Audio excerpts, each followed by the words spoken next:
Georgia Tech and NC State next on the ACC Network. Welcome to ACC Network Football, presented by Dr. Pepper. Senior Day inside Carter Finley Stadium. The Ramblin' Wreck from Georgia Tech in town to take on the NC State Wolfpack. Glad you could join us today on a sunny yet chilly and blustery day in Raleigh.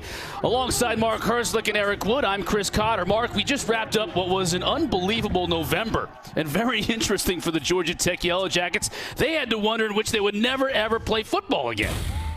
Well, this November football was really fun to watch for a lot of teams, and watching is what Georgia Tech did. Most of it. Pitt game was postponed, then the Miami game was postponed. They ended up having 3 weeks off where Jeff Collins was like, look, we need the team bond. Let's do some dodgeball, some kickball, and rest. And rest is what they did, and they came back out and put 56 points up versus Duke. And Jeff Sims, 3 touchdowns, 100 yards rushing in that game. And look at the improvement from year 1 with Jeff Collins to year 2 with Jeff Collins. Still not improving the record. Look to do that today, but passing yards, third down conversions, and scoring is all up and taking a lot of pressure off that Georgia Tech Yellow Jacket defense. Yeah, Tech's looking for their 4th win of the season. NC State's looking for their 4th win overall, and they're doing it because of the play of resurgent junior quarterback Bailey Hockman. Yeah, Bailey Hockman is a guy who started off this season really because Devin Leary, who was their #1 guy, had COVID-related issues. Bailey Hockman started the first 2, then sat out. Devin Leary got hurt. Bailey Hockman's right back in there. And Tim Beck, the offensive coordinator for this NC State team, came in this year and wanted to throw the ball downfield more, and he got his guy in Bailey Hockman to do that. And watch out for the dynamic receivers. Thayer Thomas, Emeka Emezi, Devin Carter, and Kerry Angeline. All these downfield are great. And no better week than last week for Bailey Hockman against Syracuse. 4 passing touchdowns, a career high for him. Yeah, you know, NC State has been on a roll, as we're mentioning, and they've largely been unaffected by COVID-19 this year. Not so for Georgia Tech. Eric Wood is on the field, has more on the Jackets situation today.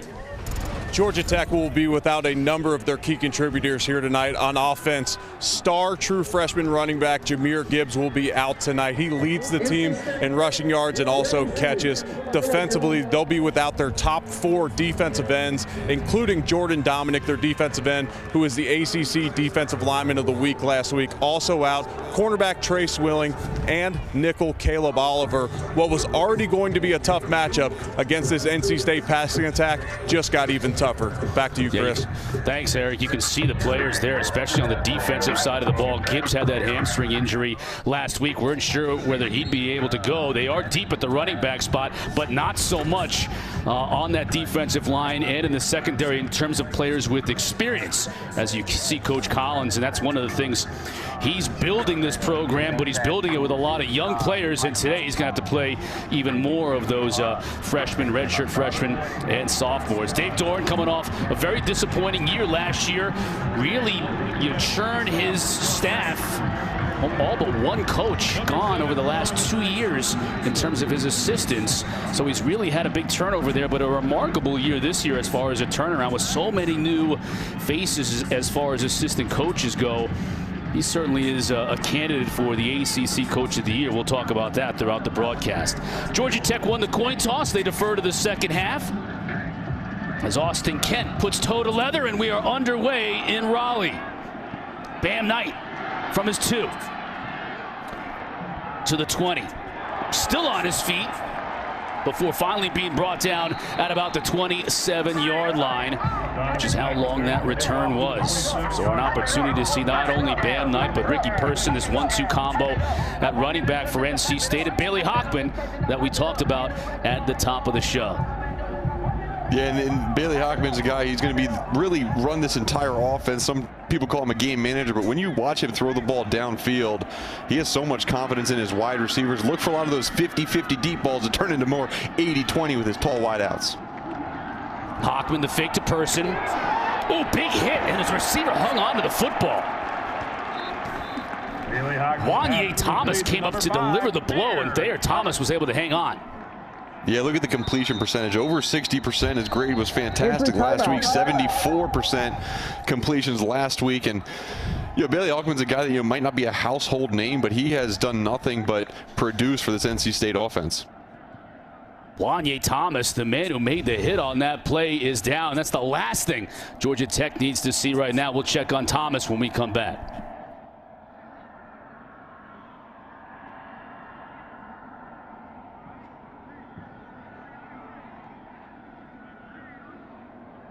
Well, okay.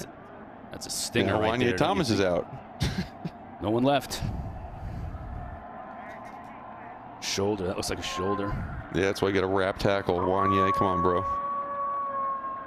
He wanted to send a message right off the bat. Sure did. Despite our rivalries, this is the time to unite. We need to come together. To conquer biases. As well as oppression. We are committed to seeing each other as equals. And treating each other with respect and dignity at all times. We must hold ourselves and those around us to a higher standard. Because racism and bigotry will not be tolerated. We must fight for racial and social justice. We at the ACC will fight for unity. Fans, today's military appreciation game is presented by PNC Bank, the official bank of NC State University in athletics. It's a depleted secondary for Tech today, and they can least afford to lose one of their starting safeties in Wanye Thomas. First down on that first play. Bailey Hockman now rolling out, getting pressure on the edge, just has to throw this one away. True freshman Jared Ivey on the pressure there. Let's take a look at the injury. Yeah, right there. Looks like that head just pinned against the nerve a little bit. That left arm might have gone a little numb, but done a strict test on the sideline with the training staff. Looks to be okay. I expect to see him back in this game. He is back already in on this play. Second down and 10. Hockman, they give to Person in the backfield, brought down. David Curry from that middle linebacker spot making the TFL. David Curry's a guy we're gonna call his name a lot today. David Curry is a guy that when we talked to Andrew Thacker, the defensive coordinator, he said, look, man, he's not going to be the most impressive body guy, but he is almost 100% on his reads, and he makes tackles in the backfield just like that, setting him a big 3rd and 13 for NC State on this opening drive. Curry in his 6th year here at Georgia Tech, son of former Atlanta Falcon Buddy Curry. The leader on this team, now 3rd and 13. Tech brings pressure. Hockman flushed out of the pocket. He's just going to have to throw it away. So as E. Wood talked about in the open, Georgia Tech severely depleted on defense coming into this game, forcing NC State to punt on their first offensive possession. Yeah, and good 3rd down call. And it's, again, number 6, David Curry, applying the pressure directly up the middle. Made a really good move on Joe Skullthrope up the center and right in Bailey Hockman's face.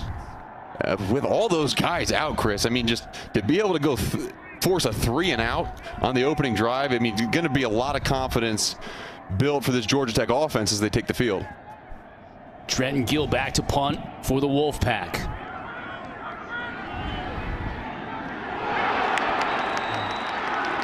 Punt received by Blancado, and he was hit immediately by that Wolfpack coverage team. Oh, Blancado's lucky. No fair catch called. Good play by the cover man coming downfield. Kept his head out of it, just wrapped up the body. That's one that is going to be on the teach tape for punt coverage. Don't hit him with your head when he ducks. Good job with that one. And look at Jeff Sims. Jeff Sims is a guy, true freshman, coming into this team. Yellow Jackets have desperately needed a quarterback for a long time, trying to come out of that triple option offense, and Jeff Sims seems to be that guy. Tried to get it quickly to a tight end, Dylan Devaney, and pass goes wanting. I mean, Jeff Sims' production, he can do it on the ground, but through the air is what impresses me. When he does not throw the ball to the other team, he is very successful. 3 touchdowns last week, did have an interception, but also his biggest game running the ball on the ground with over 100 yards. Let's see how productive he is with the ball in his hand in this game. Jordan Mason nowhere to go.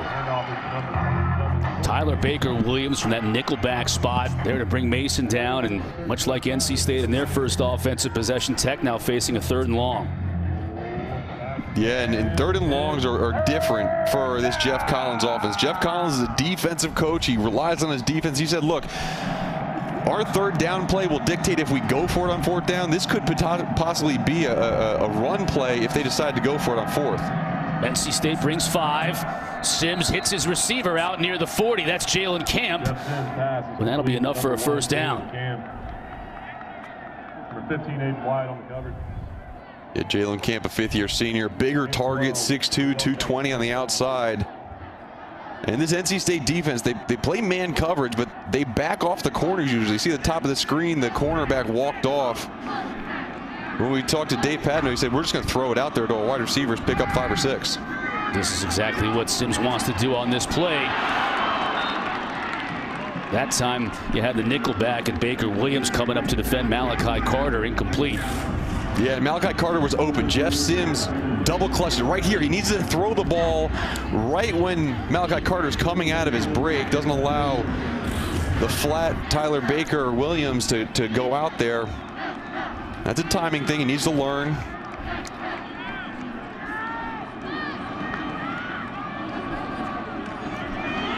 Give to Mason, has a big hole. Gets into that second level. It'll bring up 3rd and short for the Jackets. Yeah, Tanner Ingle on the stop. I was going to say barely 3rd and short. Thanks to Tanner Ingle. He is one of my favorite guys to watch on any defense. I mean, he is a guy that when we talked to Coach Tony Gibson, he said he is like a car wreck every single time he gets on the field. Like he's 70 hit car somebody. wrecks a game for every snap. That's unbelievable. And he's not even that big. He's 5'10", 182 pounds. Mason in the backfield. He's going to get brought down. Tech will not be able to convert this 3rd down. Peyton Wilson, the emotional leader, leading tackler on this defense, making the stop. Well, not only leading tackler on this defense, he's leading the ACC in tackles per contest. And those 2 guys that just made the last 2 plays, Tanner Ingle and Peyton Wilson, are phenomenal players. We have to keep an eye on Peyton Wilson's left shoulder. It looks like he's holding it kind of gingerly, but those 2 guys lead this Wolfpack defense. Presley Harvin back for the Jackets, one of the top punters in the country, and that's exactly why right there. Another inside the 20 as Thayer Thomas makes the catch. NC State with their 2nd offensive possession when we come back. Still scoreless here in Raleigh.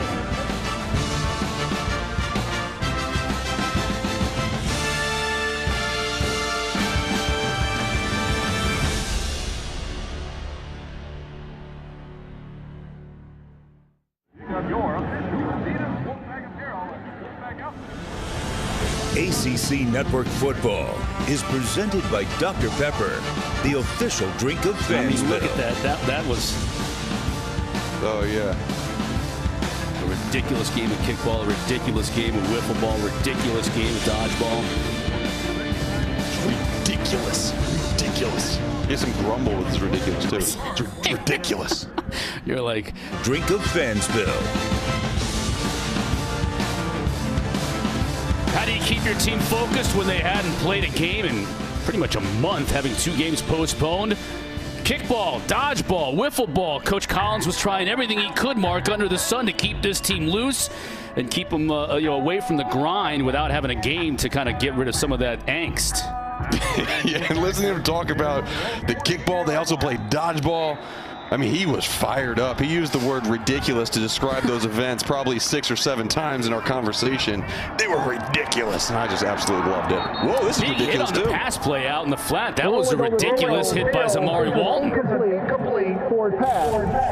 2nd down. See this backwards. It looks like it did travel forward.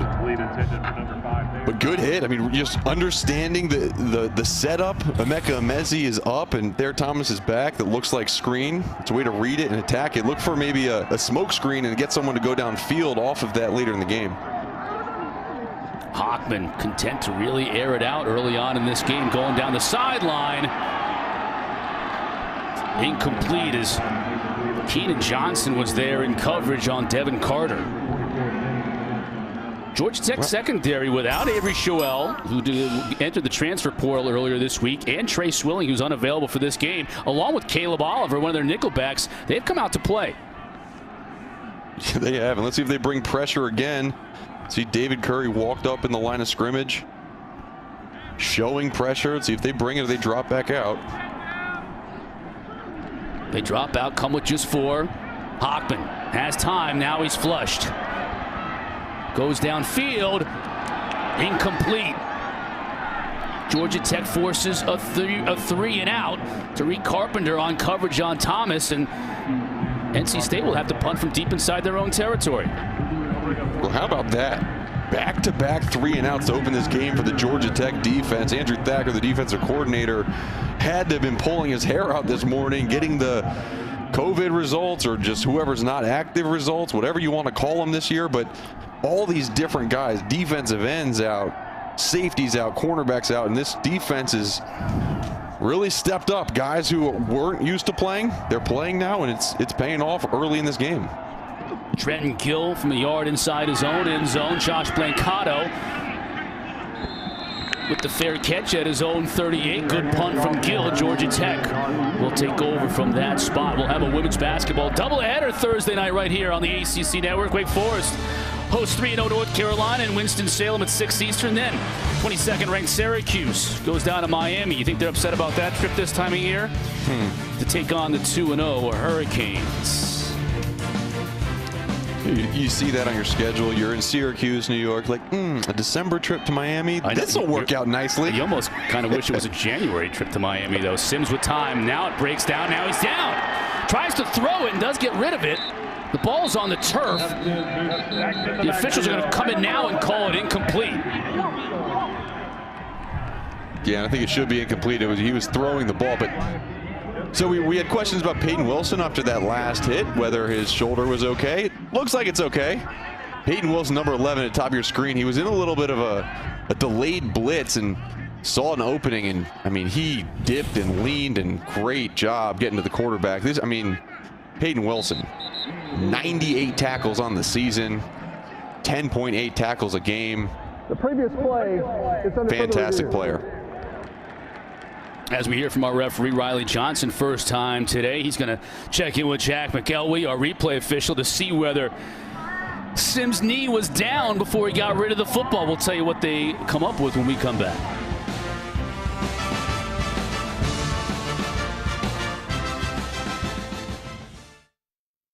McElwee determined that this call needed to be overturned. Not an incomplete pass as it was called on the field, but a sack. Check out the knee of Sims. That right knee did touch the ground, and Wilson will get credit for a sack. So second down and long, and Mason trying to make some hay, and does initially break the first tackle and picked up a chunk of that lost yardage. Big ol' Ali McNeil from that nose tackle spot making the tackle. Yeah, it's going to set up a third down and long for this for this Georgia Tech offense, and it was just not the position that they want to get into. I mean, really their go-to guy right now, Malachi Carter, the 6'3" wide receiver at the top of your screen. He does a cut split. Look for him to possibly come across the field down below, but it's going to be in Jeff Sims' hands. Pack bringing just 3, so Sims has time. Ball dislodged from Malachi Carter.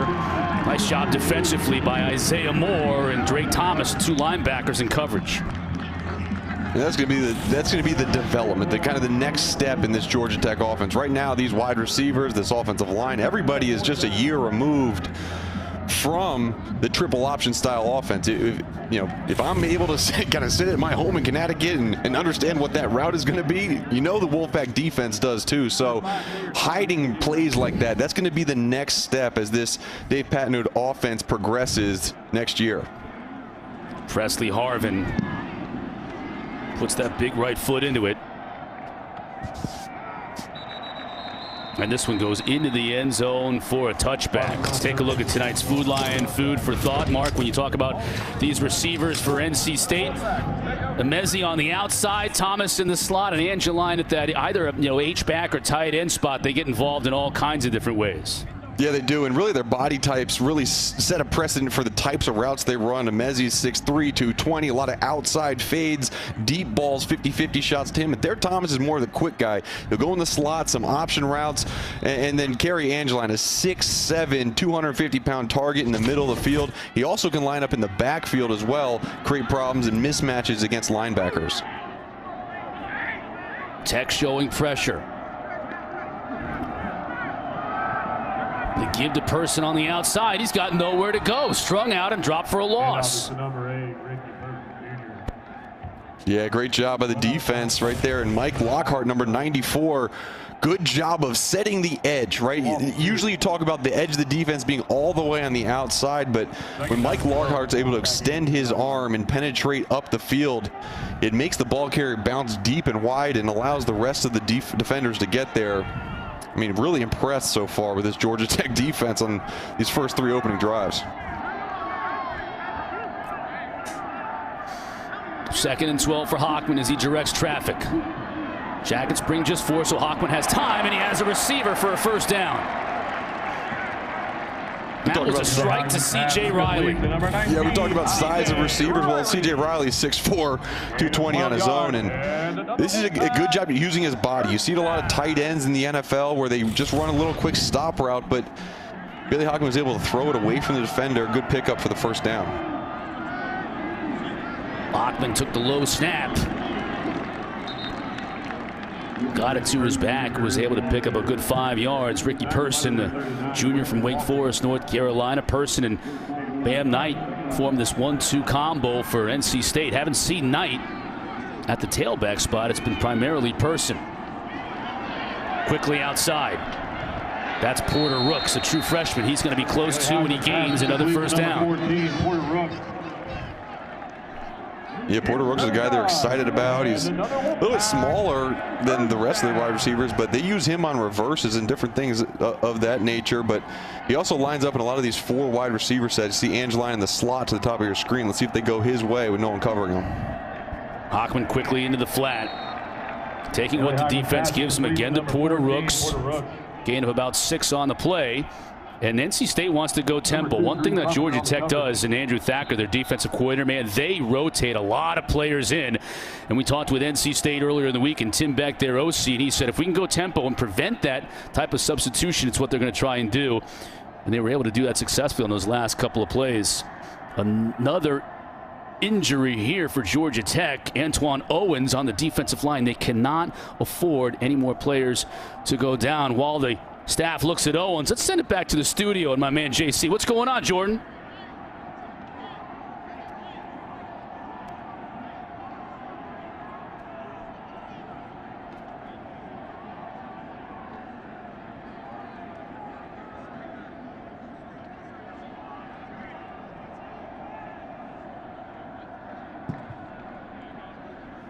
All right, thanks, George. Yellow Jackets fans, looks like Owens was given a bottle of water and stretched out. That leads me to believe it was just a cramp, and so he's walking off the field. But Chris, you're right. They cannot afford to lose anybody else at that defensive end position. They only have 4 guys right now that can go, and 2 of them are true freshmen. So, they are thin at that position.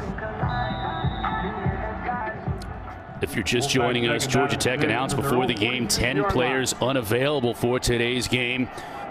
In addition to guys like Sims who are out with injuries, so they are depleted on both sides of the football. Coming up to at least slow down the ball carrier was Tariq Carpenter. And Person was able to keep his feet and gain maybe a yard on the play before Quez Jackson finally brought him down. Person loses a shoe. 1 yard. And it's kind of like they're playing with 7 linebackers on the field. I mean, Tariq Carpenter, he's 6'4", 230. I mean, all these guys in this Georgia Tech defense, they have recruited size and length. And it's interesting, guys like Tariq Carpenter, he may very well find himself playing linebacker at the next level with that size. 3rd and 5. Hockman downfield, has a receiver and a first down. That's Emezi finally getting involved in the offense with his first catch of the night. We talked about Emezi running some downfield out-breaking routes, and I mean, he is such a big body. So often it looks like he's pushing off of defenders because he's just, using his body, but he's so strong and so big and has really developed over this past offseason. And he's making these 50-50 balls look like 80-20 balls when they're in the air. Man, Tariq Carpenter, he's down for Georgia Tech while the staff looks at him. Let me remind you, coming up next, I just mentioned that dual threat quarterback Tariq King in number 10 Miami in a must-win situation for the Hurricanes if they want to somehow find their way into that ACC championship game. They're going to square off against Duke. Our ACC Network primetime matchup presented by Geico comes your way tonight at 8 o'clock. D'Eriq King, he has made all the difference in the world for them offensively, hasn't he? Well, it's amazing what a quarterback can do when you have one versus when you don't have one, and that's what Miami really lacked over the past 2 years. Really, just could not find a quarterback that could stay healthy, could do the right thing, or could learn the playbook.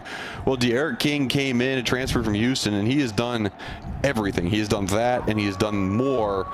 And top 10 Miami team. I mean, it's been a long time since we've seen Miami end the season in the top 10. Looking to get another win to cap this one off versus Duke. Tariq Carpenter walking off under his own power.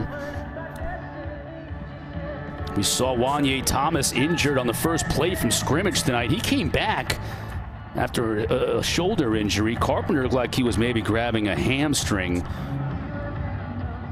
Already without, as I mentioned, Avery Shoel, who entered the transfer portal earlier this week from that safety spot. Trey Swilling not available, starting cornerback in this game. We'll see if Hockman can exploit it. Bam Knight spins his way, still on his feet, give him about 6 yards. Wesley Walker brings him down. Yeah, and it's interesting. Andrew Thacker, the defensive coordinator for Georgia Tech, he does not want his cover guys covering for too long. He's sending a lot of cornerback pressures, safety pressures, trying to get the ball out of Hockman's hands. Knight eludes a tackler, picks up a first down. A good run on second down. So we saw a lot of Ricky Person. He lost his shoe on a tackle earlier on in this drive. No problem for Tim Beck. Just put in Bam Knight. Fake tonight. Hockman has pressure up the middle. He's going to go down.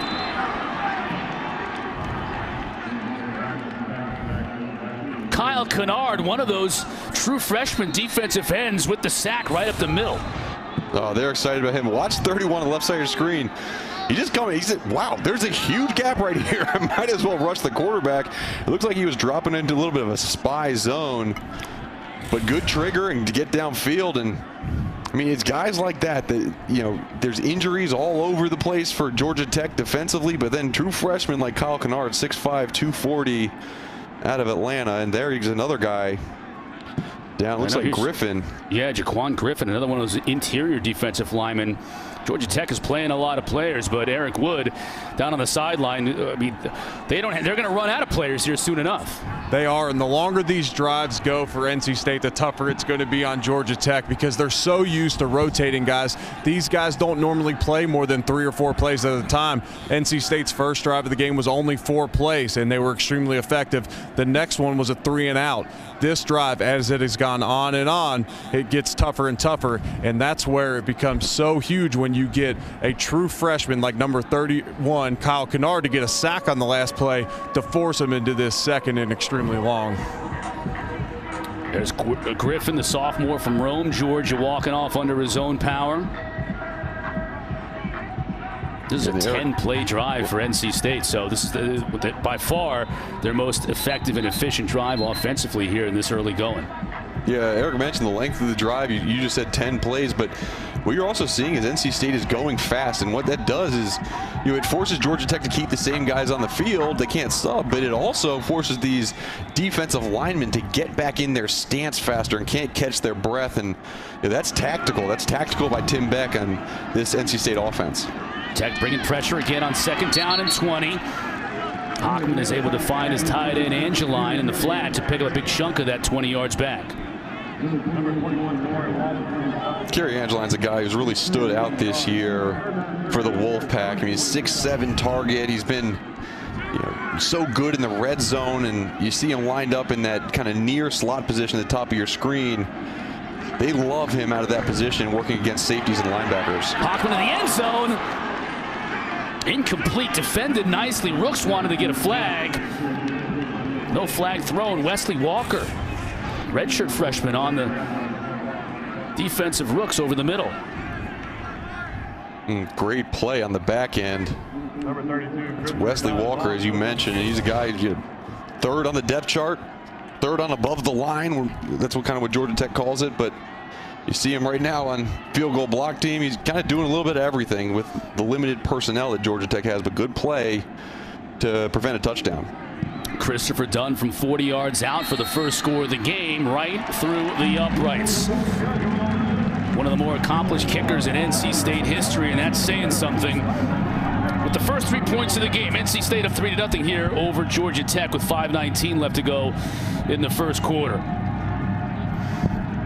So with all the injuries, Mark, and everything going on with this Georgia Tech defense, they bend, but they don't break on this drive. And all things considered, at 5:19 to be down just 3, they've kind of weathered the storm here early on, if you will, defensively. And now maybe Coach Collins can kind of get the charges up and have them feeling confident about the way they've played so far.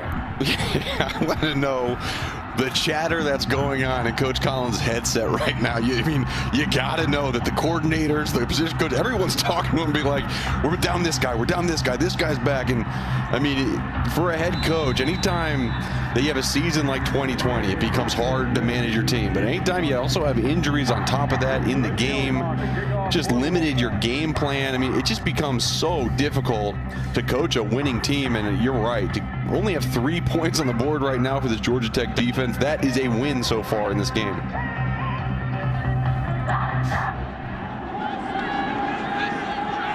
Dante Smith to receive the kick, fair catch. Georgia Tech will take over from their 25. Get the latest news and information from around the ACC every weekday morning at 7 a.m. Packer and Durham. They'll also have special guests from around the world of sports. Weekdays at 7 a.m. on the ACC Network and on the ESPN app. Jeff Sims back on the field for the Yellow Jackets. This true freshman quarterback from Jacksonville, Florida, getting better and better every week. Fumble.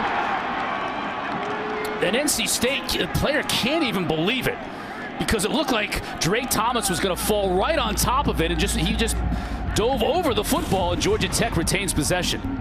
Gosh, watch 32. Devin Betty just, the ball's right there, goes right between his legs, and somehow winds up in Dante Smith's hands. I mean, it just, that's Thomas, right?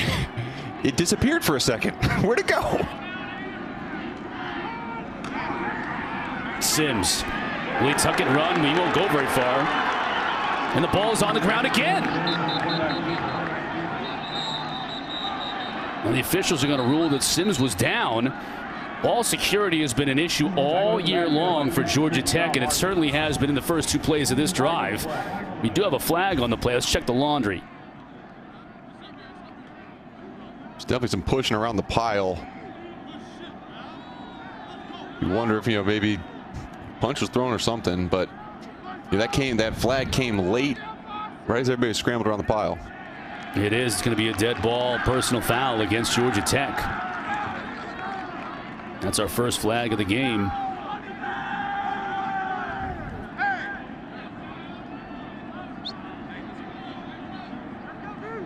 Correction. They're offsetting fouls. Personal foul. After the play was over, personal foul, unnecessary roughness. Defense, personal foul, unnecessary roughness. Offense, the down counts. It'll be 3rd down. Well, there you have it. And Chris, don't you think sometimes if you get unnecessary roughness against you, then it's necessary to rough back? I feel like sometimes you have offsetting unnecessary roughness. The second one might be necessary. It's a judgment call as to how necessary that second roughness was. Yep. But anyways, it's like that down didn't happen, so good for Jeff Sims. Well, it's after the play, so it's 3rd and 12. Oh, yeah, you're right. And Sims is now going to have to make it up on his own, which he might do. Can he get to the outside? He does. Well, that's the improvisational skill right there that Jeff Sims brings to the table. When everything broke down, he was able to go 14 yards and pick up the first. Yeah, you see NC State brings pressure. A really good pickup by number 28, Dante Smith, the running back. And pushing his defender by the quarterback. Jeff Sims had an open lane, took advantage of it. I mean, you're right. That's kind of the extra that he brings to the table. Now pressure up the middle. He'll be dropped. Drake Thomas couldn't pick up the fumble that was right in front of him a couple of plays ago, but he picked up the quarterback that was right in front of him on this play.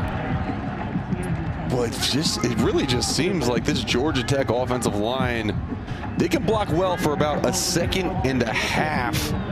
But what this NC State defense is doing right now, they're saying, okay, if you keep the running back in to block, our man player on the running back is going to add blitz. And that's been Thomas on the last couple plays, and they've gotten to the quarterback really a lot of pretty much every down in this drive. Draw to Smith. Bounces off one tackle, picks up about 4 or 5. Eric, you were talking a lot about this offensive line and the transition from the option a couple of years ago and the job that Brent Key has done just to get them to where they are.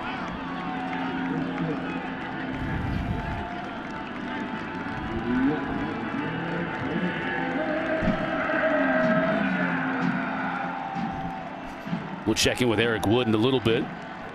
He was talking about that, though. I will back you up on that, Chris. Even Thanks. though he was talking. He wasn't about talking that. now. He was earlier. He was talking about it. Yes. Big third down for Georgia Tech. Sims flushed again. Breaks containment again near midfield. Gets a block and now goes down at the 45-yard line. Flag on the play. Let's see if this one comes back. Offensive holding, number 73, 10-yard penalty, third down. The veteran Zach Quinney guilty of the hold.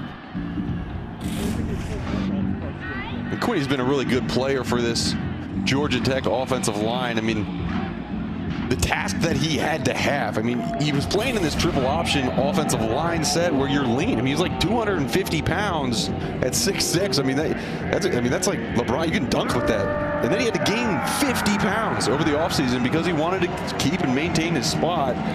He did that, and you know, that play aside, he's been really effective and a good blocker for this Georgia Tech offense. But now sets up 3rd and forever for Georgia Tech. 22 to be exact.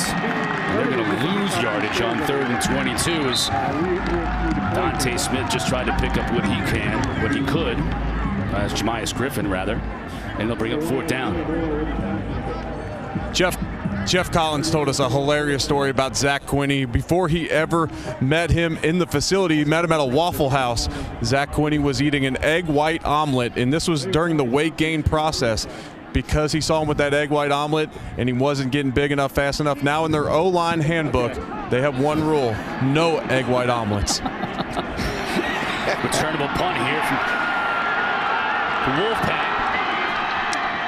And that's Thomas, who gets really good return on it. So NC State, after a 52-yard drive on their last offensive possession, now are set up in good field position here.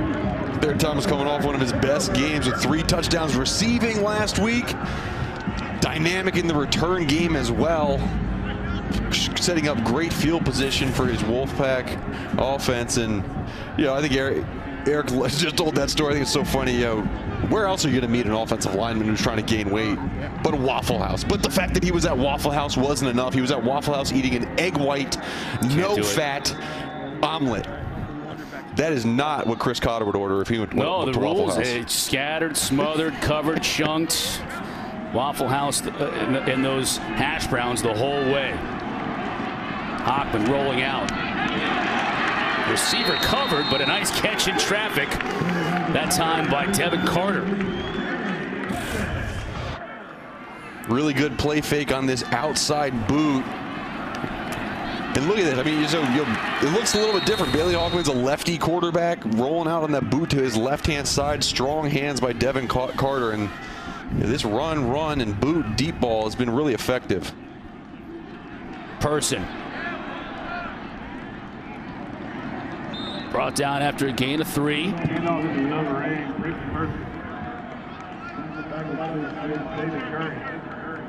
You know, it's funny, Chris, these 2 running backs that NC State has, neither of them are going to be in the top 10 or top 15 of running back carries or yardage, but combined, they're right up there. I mean, these guys combined for 127 yards per game on the ground, and sometimes it's one or sometimes it's the other, but usually both of them are very effective throughout a game.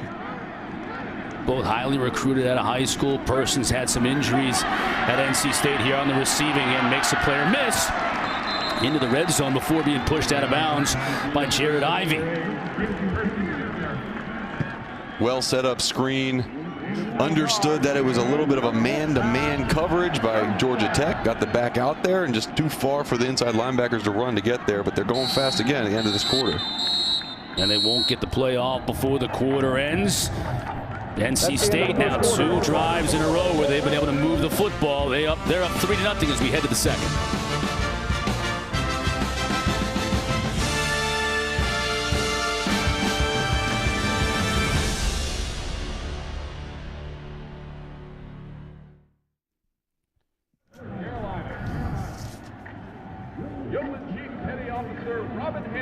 Served in the U.S. Navy and has held many roles during his career, including supporting Operation Direct Freedom, assisting the FBI. Okay. Bell Tower here on the campus of NC State in Raleigh, North Carolina.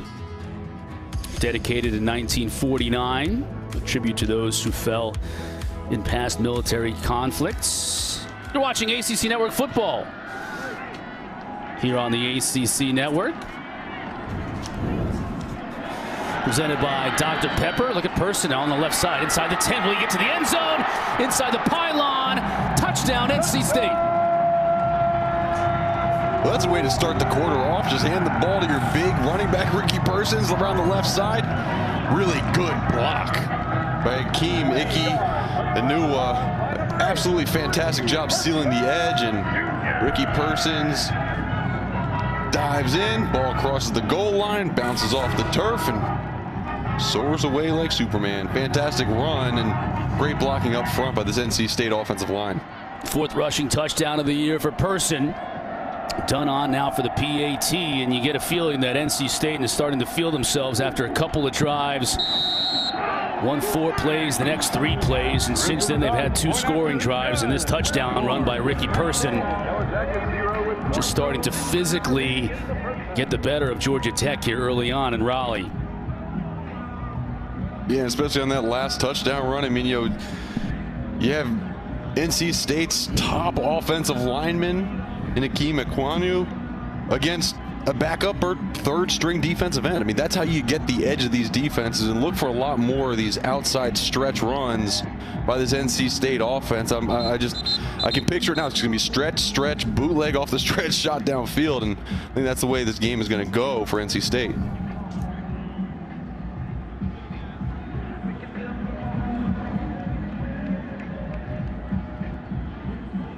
4 plays, 45 yards, just 1:32 off the clock, and Person finishing it off with a 20-yard run, all set up by a good punt return from Thayer Thomas. That's Dante Smith to receive this Christopher Dunn kick.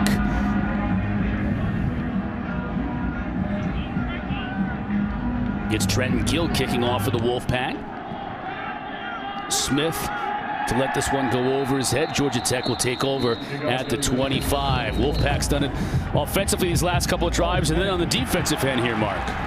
Yeah, and they have. And, we haven't called this guy's name a lot of times, but Lee McNeil, big number 29 in the middle, is allowing a lot of these ball carriers to bounce to the outside. And Peyton Wilson, Isaiah Moore, Drake Thomas, all these guys are making good plays on the ball. And I mean, just really, really excellent job by this Wolfpack, and Tony Gibson is calling a fantastic game, understanding the limitations that this Georgia Tech offense has, especially without their top playmaker, Jahmyr Gibbs, at running back. 4 TFLs, including 2 sacks for NC State. Pressure up the middle again. Gibbs, or Sims rather, gets away from it.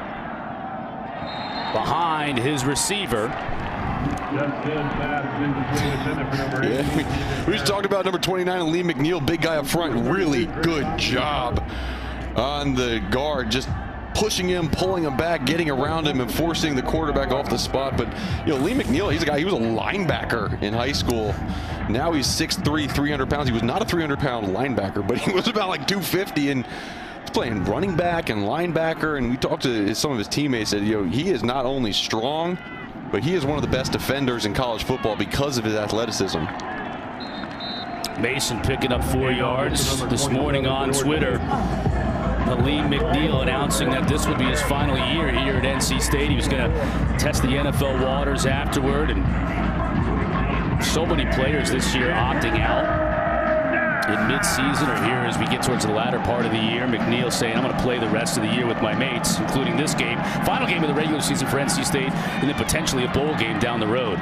Sims Trying to get the first down on his own, and he does. He's just been a one-man show for this Georgia Tech offense, running the football and trying to make things happen on third down. He has, and honestly, I was trying to watch that play down the field. I want to see how much his wide receivers were working for him, and quite honestly, after they hit their 5th or 6th step and the ball hadn't come to them, they pretty much stopped. I mean, there's nowhere for him to throw the ball. Not necessarily because the defense is playing so well. The wide receivers are kind of quitting on these routes. So Jeff Sims has to do it himself. Mason toward midfield. Jakeem Harris brings him down, but not until a big run from Jordan Mason, who's been banged up much of the year. He's finally healthy now, and Georgia Tech certainly needs him with Jahmyr Gibbs out. Yeah, that's senior captain Isaiah Moore, Richard Jr., I'm sorry. Fantastic middle linebacker. He calls the plays for this defense. He hopped up relatively quickly, so hopefully he's all right. But you talk about this NC State defense. When you game plan against them, you almost throw out your inside run plays, because Lee McNeil on the inside and then Isaiah Moore right behind him. Both of these guys can not only cause disruption, but make big tackle for losses. And so all the run game that really is successful versus this NC State team is outside. It's bootleg, it's trickeration, it's screen plays, because they are so stout up that middle. Again to give to Mason on the outside. Nice cutback. Picks up 9 on first down.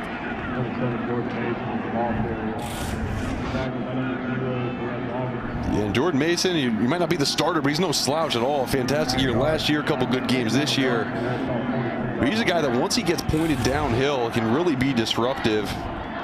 I just called him Jordan. All his friends, teammates call him JP Mason on that run. Big hole again for Mason. Now Tech's picking up chunks in this run game.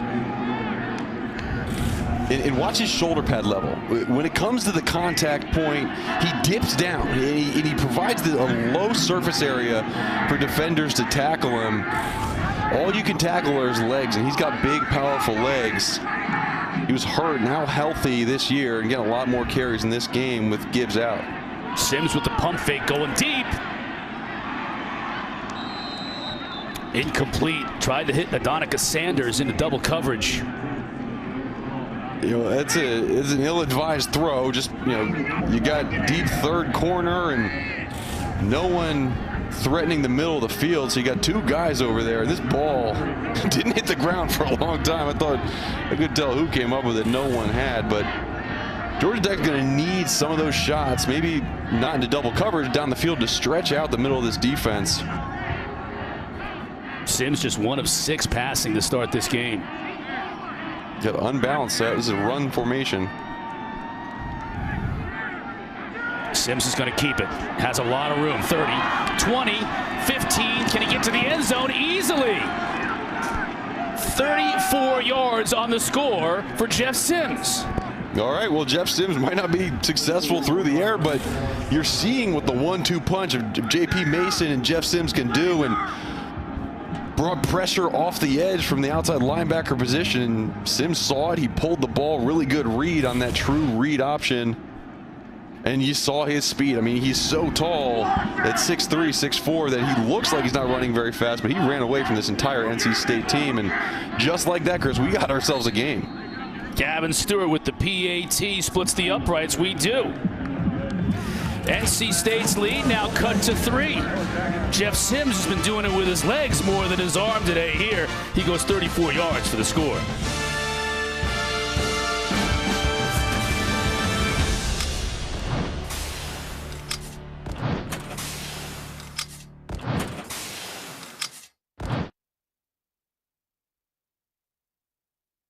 He's gained on the ground. Just over 2.5 minutes, so Tech started throwing the football early on in this game, and it's like these last couple of drives, especially that one, they just started leaning on the run game with Sims and Mason, and it worked. Now down just 10-7. Austin Kent kicking off for the Jackets. Bam Knight from his 5. Outside, 30. stays in bounds and then dropped at the 35. Do have a flag down on the play. Let's check the call from Riley Johnson, our referee. During the return, holding by number 33 on the return team. 10-yard penalty from the spot of the foul. First down. That'll negate a 30-yard return. Let's see where the officials mark it. Before we do, though, let's check in on tonight's Aflac trivia question. Aflac. NC State has not beaten Georgia Tech at home since September 21st, 2000. Who was the Wolfpack starting quarterback on that evening? I should remember that game well. Yeah, I think I know that one too. 2000. I think that was a pretty good year for NC State quarterback. It was a really, really good year. Good year for Georgia Tech football too. So the Wolfpack starting from their own 12 instead of the 35. Big penalty. Hockman has a receiver open. Again, the freshman who's had a big game so far today. Porter Rooks brings it in and gets the Wolfpack out of trouble. Yeah, Porter Rooks, I mean, only has 19 catches on the entire season, but they've gone to him a lot today, and you can see why. He's a guy who just can get open, find that open space. I think they're looking at him to be a guy to maybe play along with their Thomas in the slot. Hockman read pressure on the right side and just got it out quickly to C.J. Riley.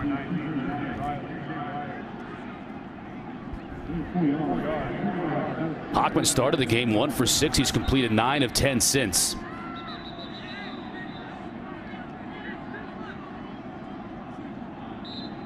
Moving the ball to the near hash. Man-to-man for Georgia Tech.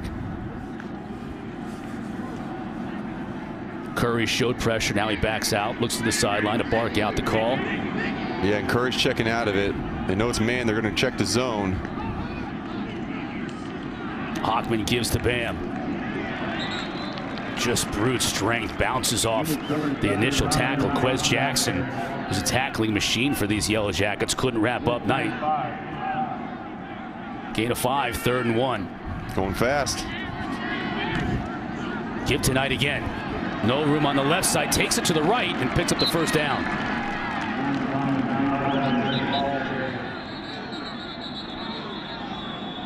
Whistles all over the place. Got a Georgia Tech player down. Injury timeout. Another injury for the Yellow Jackets. We'll check on this when we come back.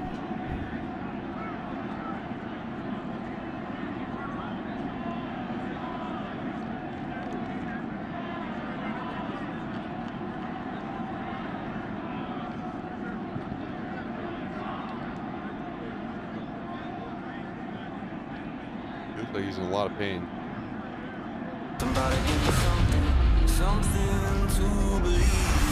ESPN, home of the college football playoff.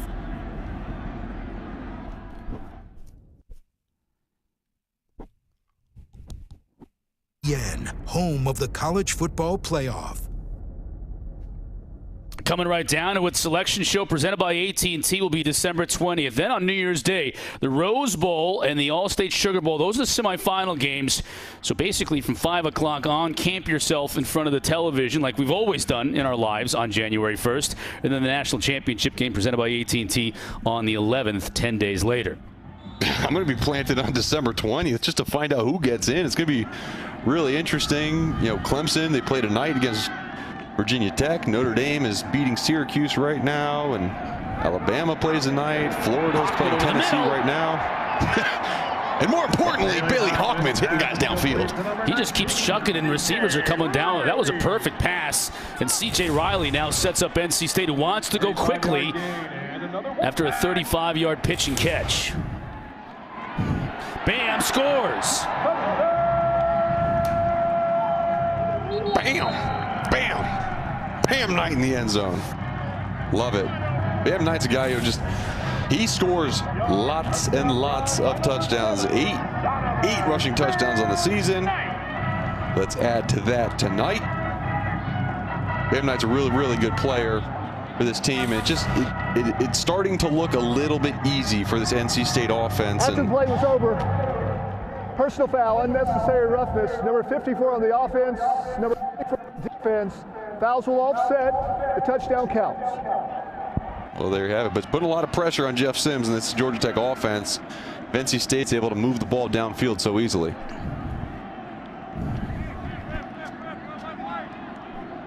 Person with a score, Knight with a score, and NC State gets that touchdown right back.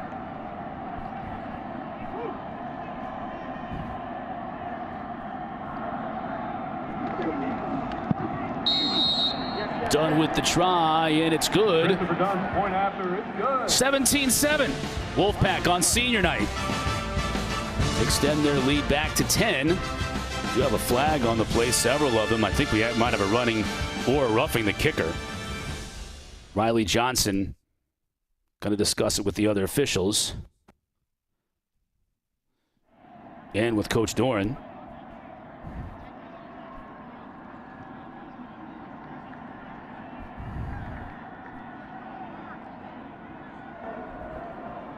Running into the kicker, defense number 24. The foul is declined. The extra point is good. Thank you, Riley, for explaining that to us. 17-7, NC State on top here. 10-12 left to go in this first half. Score, Wolfpack 17, Yellow Jackets 7, with 10 minutes and 12 seconds remaining in the first half.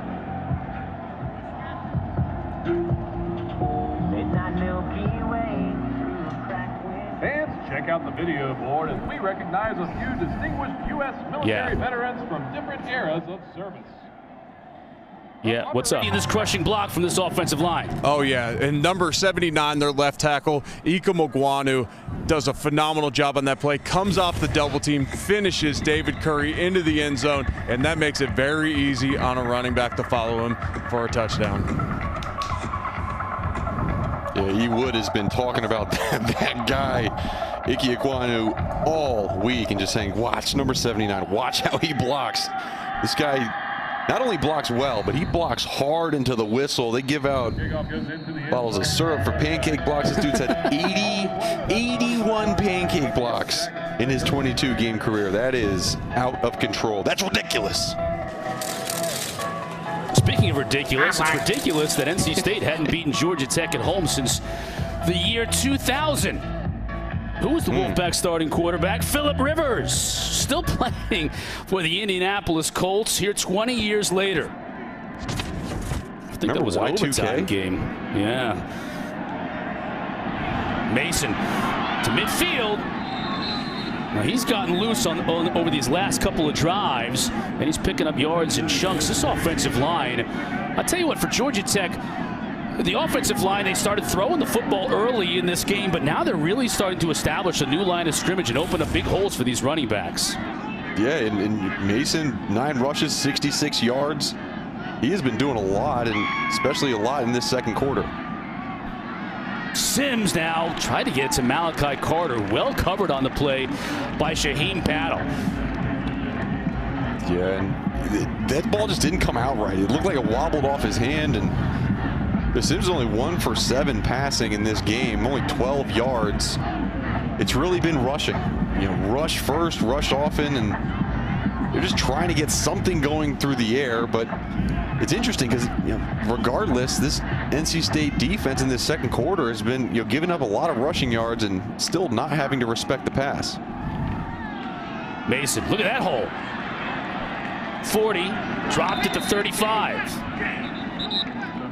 Flag on the play. Maybe that's why the hole was so big. Let's check it. Offensive holding, number 78. 10-yard penalty, second down. Jack DeFord guilty of the hold. Yeah, good play call by Dave Padnott. Understands it's this 3-3-5 defense. If we pull guys, if we bring guys back across the line of scrimmage, we might get some open running lanes. Just got a little too grabby on the jersey there, but look for a lot more of this tight end behind the line of scrimmage, seal blocks, or guards pulling. Sometimes that trips up these 3-3-5 teams, especially if they get down almost in that bear look with 3 guys on the guard, center, another guard. Another huge opening for a Georgia Tech back. This time it's Dante Smith. And we mentioned it, you know, coming into the second quarter, don't run it up the middle versus NC State. Well, Georgia Tech did not listen, and rightfully so. they saw something from upstairs, and they have been just attacking straight up the middle of this defense. Sims right up the middle and got nowhere. Eric, what are you seeing with this offensive line? They're picking up right where they left off last week. This is a Georgia Tech team that ran for 377 yards last week. And when I talked to offensive line coach and run game coordinator Brent Key, he talked about they use shifts and motions and window dressing to create opportunities where it's very tough on the safeties to fill, and that's why you're seeing all these huge chunk runs. They're doing the same thing tonight. And they're going to move back 5 yards. Ball starts. As Quiddy was offside. Offense number 73. 5-yard penalty. Second down. False start against Quiddy.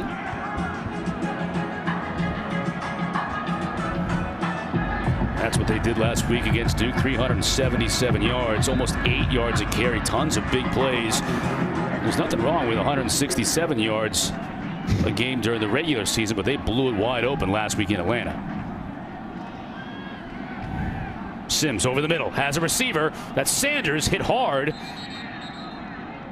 But he's going to pick up a nice gain. Battle is on the defense for NC State, 15 yards. It'll bring up third down and short. Yeah, good job with the hard play action. They brought the tight end back behind the line. A guard pulled and opened up that window for Donicus Sanders. Get you to see where they go. I have 3 receivers at the bottom of your screen. Pack showing pressure. Tech tries to run for it. They're going to come up short. Yeah, don't be surprised if they go for it on 4th down here. They feel like they can get a yard or 2 yards. Peyton Wilson shaken up again. Helped make that stop. Number 11 for NC State. Leading tackler in the conference. Is he holding that left arm again? Looks like he might be. Injured that arm earlier in the first quarter. We'll check in on Wilson when we come back.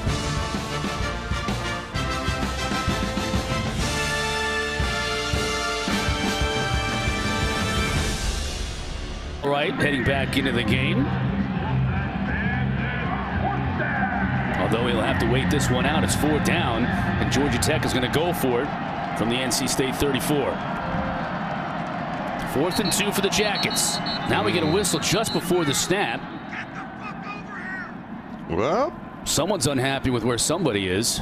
Hey. Wants them to be in a different spot. NC State. First charge of the half. NC State calls a timeout and wants to talk things over. Apologize for the language. Coming up, State Farm halftime report. I'm sure much more decorum from the studio in Bristol. Jordan Cornette and a cast of characters coming up with the State Farm halftime report. They'll recap our first half here and take a look at Notre Dame and Syracuse. Don't forget Clemson playing tonight as well. Miami here on the ACC network, so a lot to talk about during the State Farm halftime report in just a moment. That timeout, if nothing else, allowed NC State to get Peyton Wilson back onto the field. At least I would have thought it would have. But now he's coming back off. Yeah, he is not holding that arm real well at all. I think Dave Dorn wants an explanation on that as well. Yeah, Wilson is back off on 4th down. Now Sims coming under center. Just trying to draw him off sides. Really doubt they snap it to him under center. I don't think he's taken an under center snap pretty much all season. Now Sanders in motion to the top of your screen. I'm just telling you, defensive line, earmuffs. Do not jump off sides and give him a free first down. Yeah, just 3 seconds on the play clock, and Georgia Tech is going to call a timeout here. Georgia Tech, 30-second timeout. First charge of this half. Well, Peyton Wilson has to wait another play to be able to come back on the field. They're icing Wilson. But I still think that this is a go-for-it opportunity for Georgia Tech. I think they just realized, look, this is such an important moment. Let's see if we can draw them off sides. If not, we'll call a timeout, and then we'll re-line up and dial up our best 4th and 2 play. I'd be very surprised to see them punt the ball in this field position, and with the wind in their face, very, very long field goal attempt. Well, it looks like even after that timeout, Dave Patnode's offense is coming back out on the field for Georgia Tech.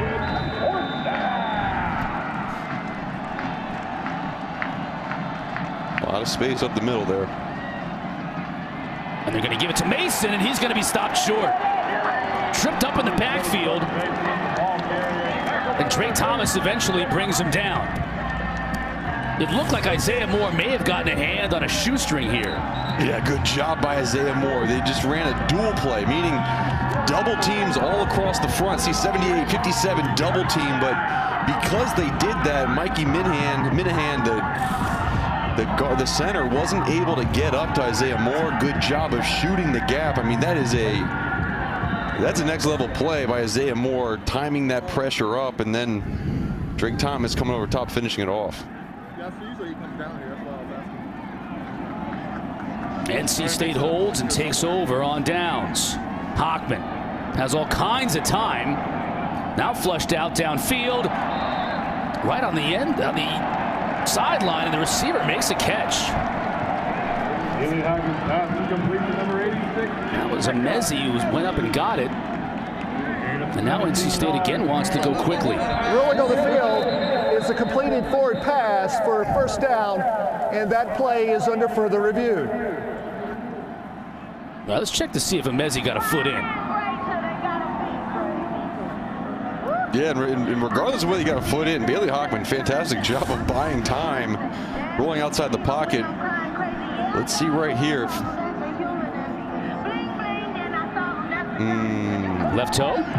Left toe. I think he kept that left toe in. Interesting. You don't really want to catch it with your pinkies together like this. You want to try to high point it with your thumbs together.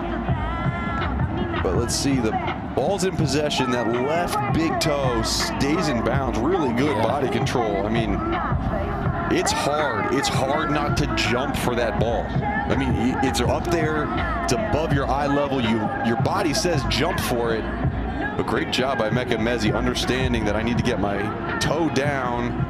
Reception. To me, that's completion.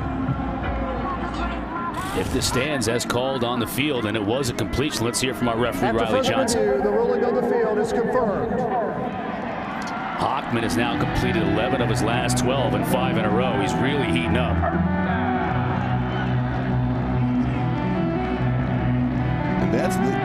That's the piece of the offense that Georgia Tech just doesn't have yet. And I think they might get it. I think Jeff Sims is on his way to get there. But you look at the ability for NC State to run the ball, but then going 11 for 12 with who came into your season as your backup quarterback. I mean, just good job offensively by NC State. Jordan Houston now the third back in that backfield room for NC State on the carry. Number 20, Jordan. Giving Knight in person a break. Nice pickup on first down. I saw that too. I was waiting for the flag, but didn't show up. 8 to 5 yards. Second down and 5. Jackets 43-yard line. Another run set. Houston again. Wanye Thomas coming up to make the stop. Houston close to a first down. 8 to 5 yards. And another Wolfpack. Illegal formation on the offense. 5 players in the backfield. 5-yard penalty. Second down. Was a first down. We'll move it back. It'll now be second down and about 10. NC State, they're usually really good at this. They do an unbalanced set where basically the two farthest away wide receivers are both on the ball. They just didn't get aligned correctly, and look at the inside guy, Mecca Mezzi, might have been just off the ball slightly, but that's how they set up their unbalanced run formation sets. See if they do it again here. Look at 88. Devin Carter, he's supposed to be on the line of scrimmage right there. Houston.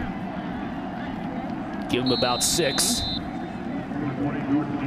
Third down and short now for NC State. Tackled by 8, Sullivan.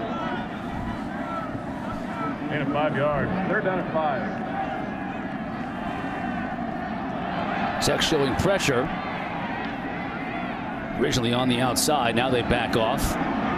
Hockman going downfield into double coverage, has a receiver. Devin Carter goes up and takes it away from 2 defenders, and NC State now inside the 10.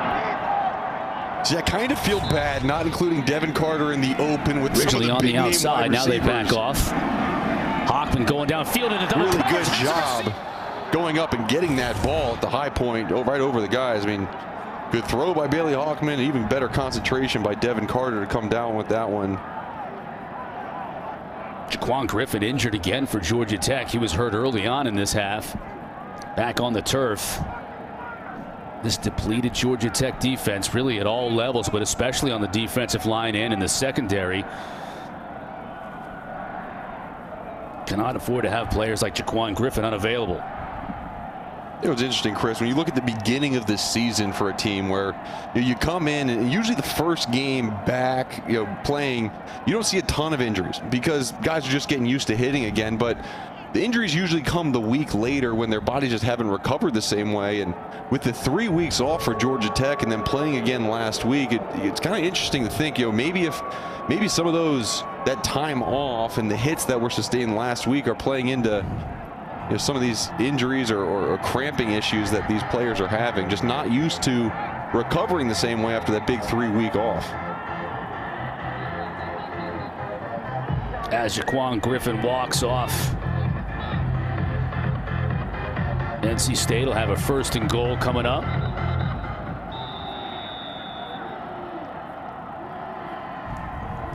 Yeah, you look at this, just the schedule shifts. The Pittsburgh game, the Miami game, they're put off to after this current game. And in between that Notre Dame and that Duke game, a lot of time off. Give to Houston. Bangs his way inside the 5. Give him 3 yards on that carry. Tackle by 39, Wesley Walker. 2nd and goal from the 4-yard line. It's a good look at Jordan Houston, a sophomore from Waldorf, Maryland. Making the most of his playing time on this drive.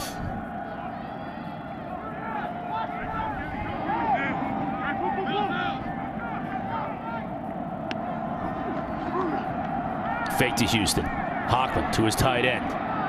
Nothing doing that time. Audenreath on the receiving end. 3rd and goal from the 3. Tackle by number 24, Kennedy. Dylan Audenreath, he's celebrating senior day. He's a captain of this team. 3rd and goal from the 3-yard line. When you look at 3rd down and goal, I mean, they've been so successful on the deep fade ball, the corner of the end zone fade balls to either Devin Carter or Emeka Emezi. You got to think those are the first look options. And then you got Thayer Thomas, number 5, in the slot. Looks like man-to-man. Hockman to the corner of the end zone. Beautifully defended by Wanye Thomas. Trying to hit Thayer Thomas there in the corner, but Wanye Thomas broke it up. Wanye Thomas, unbelievable job. He was inside on his leverage just by alignment. He was beat. Understood the route that Thayer Thomas was going to run. He undercut it, and that's a 6'3", 220-pound free safety playing like a cornerback out there. Fantastic job, and I mean, such an important play to hold NC State to only 3 points on this drive. 20-yard attempt here from Christopher Dunn. And he nails it. Now 11-14 on the season. NC State extends their lead 20-7. And Chris, 53 still on the clock here, Mark, for Georgia Tech to do something offensively. Yeah, and you got to be impressed. Although Georgia Tech defense, the last few drives have really given up a lot of yards, touchdowns on the prior ones, but holding the 3 points keeps this a 2-score game. And so if Georgia Tech is able to drive the ball and hold the football for the remainder of this quarter, they could put some points on this board and put some more pressure on the Wolfpack going into halftime.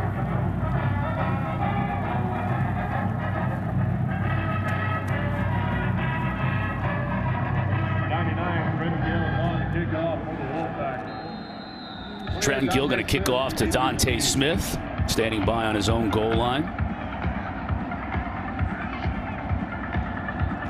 NC State has scored on their last 4 drives, but Tech did hold him out of the end zone there after having 1st and goal inside the 6-yard line.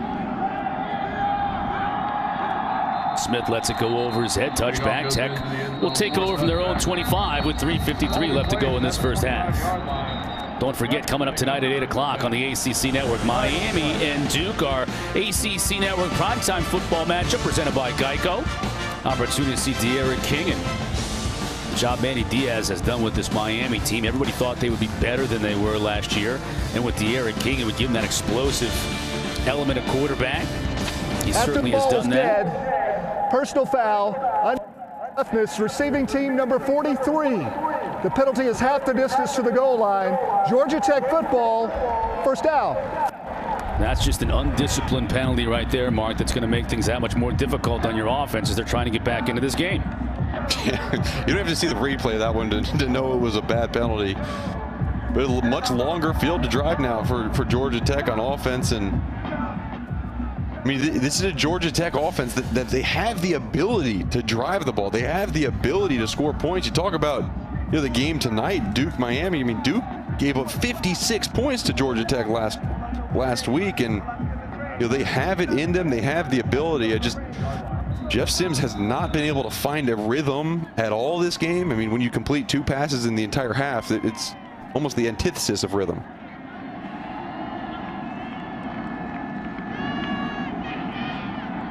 Jet sweep going nowhere.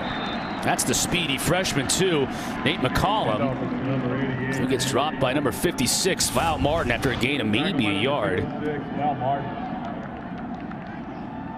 A lot of these plays are just being telegraphed, quite honestly. Put formation into the boundary, got your speedy wide receiver in the slot. I mean, that's jet sweep written all over it. They got to mix in some passing plays. NC State coming with some pressure on the outside. Sims rolls the pocket, hits Adonicus Sanders.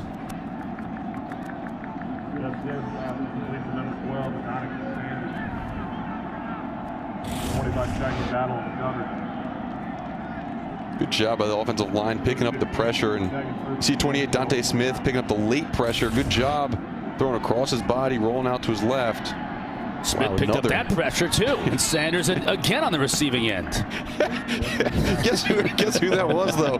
Flying over top. That was Tanner Engel. I mean, we talked about car crashes earlier in this game for Tanner Engel. I mean, Tanner Engel will throw his body around. Good pickup by Dante Smith on that one, but number 10's flying. Bad snap handled by Sims. Smith can't do anything with it. Timing was completely broken up on that play, and Smith is dropped for a loss. Yeah, nothing you can do on that play. You got to be able to handle that snap a little better, get the snap back up. But you take a look at Sims' numbers today, only 4 for 10, and 2 of those were on this drive. But that 0 in the interception box is what's keeping him in the game. He hasn't turned the ball over, and I would much rather take incompletions rather than interceptions. 3rd down and 3 for the Jackets. Sims with all kinds of time, surveys the field, hits a receiver at midfield. Sanders again, who's been his primary target on this drive, 16 yards on that reception. I got to tell you what, a lot gets put on quarterbacks in terms of the 4 for 10 or 5 for 11, whatever he is now. But these wide receivers, apart from maybe Adonicus Sanders, are barely running routes. I mean, they are jogging their routes. And the routes concept is just taking way too long to develop, and Sims has nowhere to go with the football. Smith picks up 3 on 1st down. Now inside 2 minutes to play in this first half. Smith has completed, or Sims rather, has completed 4 passes on this drive.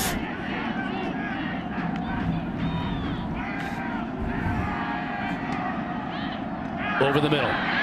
Again hitting Sanders. 14 yards for another 1st down. NC State's playing with 3 really high safeties, almost a quarters coverage look with these guys all across the back, and it puts a lot of stress on Isaiah Moore, the guy in the middle. Good job by Sims understanding and finding those soft spots in the middle of the defense.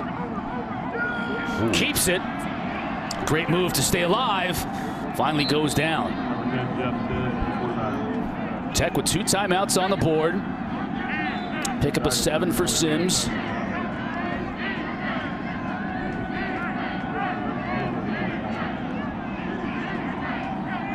And a fresh set of downs for Georgia Tech. Whistle blows this one dead. Flags come flying in. False start. Offense. Number 12. 5-yard penalty. First down. Cardinals sin for receiver on the outside, huh? Yeah, Cardinals sin, but when you're the only guy who's been running actual routes and catching footballs, you let it go. At least I'll let it go. Jalen Camp coming in the game for Adonica Sanders. Sanders 5 catches on the day. Far and away leading receiver for Georgia Tech.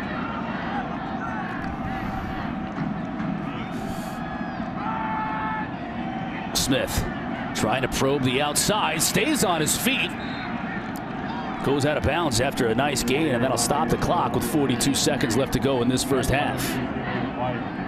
Yeah, Dante Smith has really been in that entire drive, and I think one of the reasons he's in, he obviously does pretty good in blitz pickup, but they also think he has really good speed. He's like a 4.4 guy, so he's the type of guy he can just break a handoff.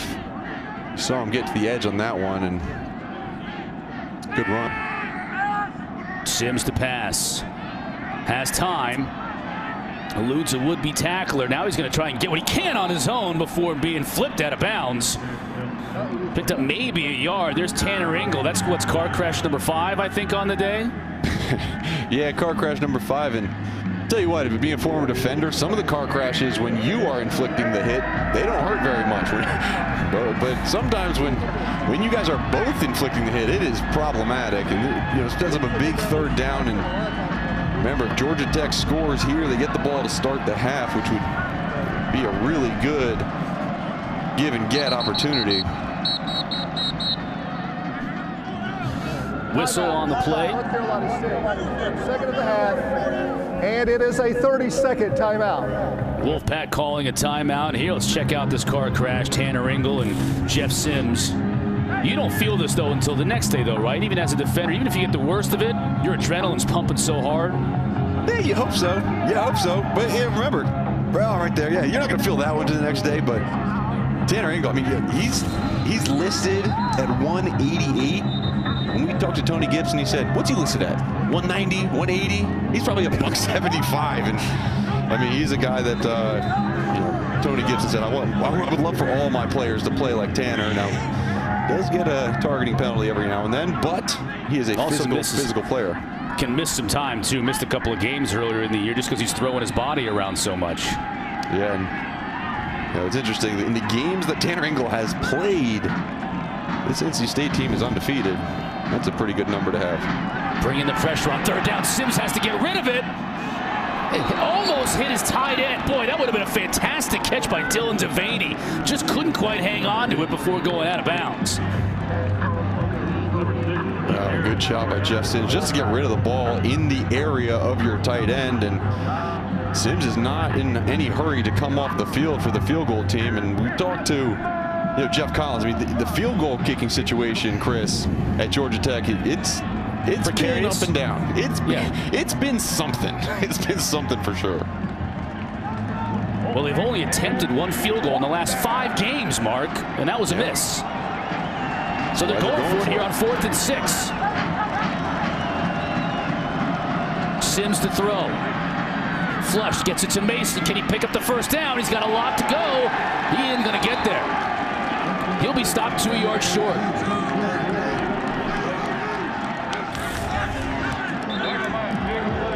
Pressure came right away off the left side. Number 31, and great job not running past the ball carrier and making the tackle. We saw Peyton Wilson in on that play. Vi Jones. It was a very, very underrated NC State linebacker core, and they have made some fantastic plays in this game, and maybe none bigger than that tackle to keep points off the board before half. Positive drive for Georgia Tech, and Jeff Sims started to feel a little bit of a rhythm there throwing the football, but it ends in 0 points, and it ends the first half.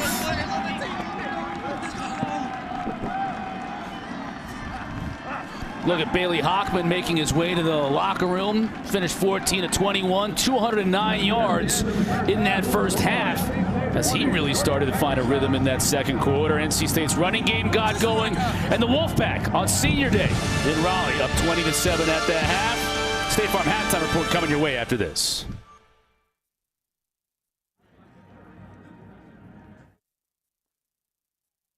Half, 20-7 our score. NC State with the lead. NC State got on the board here first, Mark. Yeah, they started off with Ricky Persons Jr. with a nice outside run into the end zone, and then Jeff Sims kind of copied him. Really ran off the left side just the same.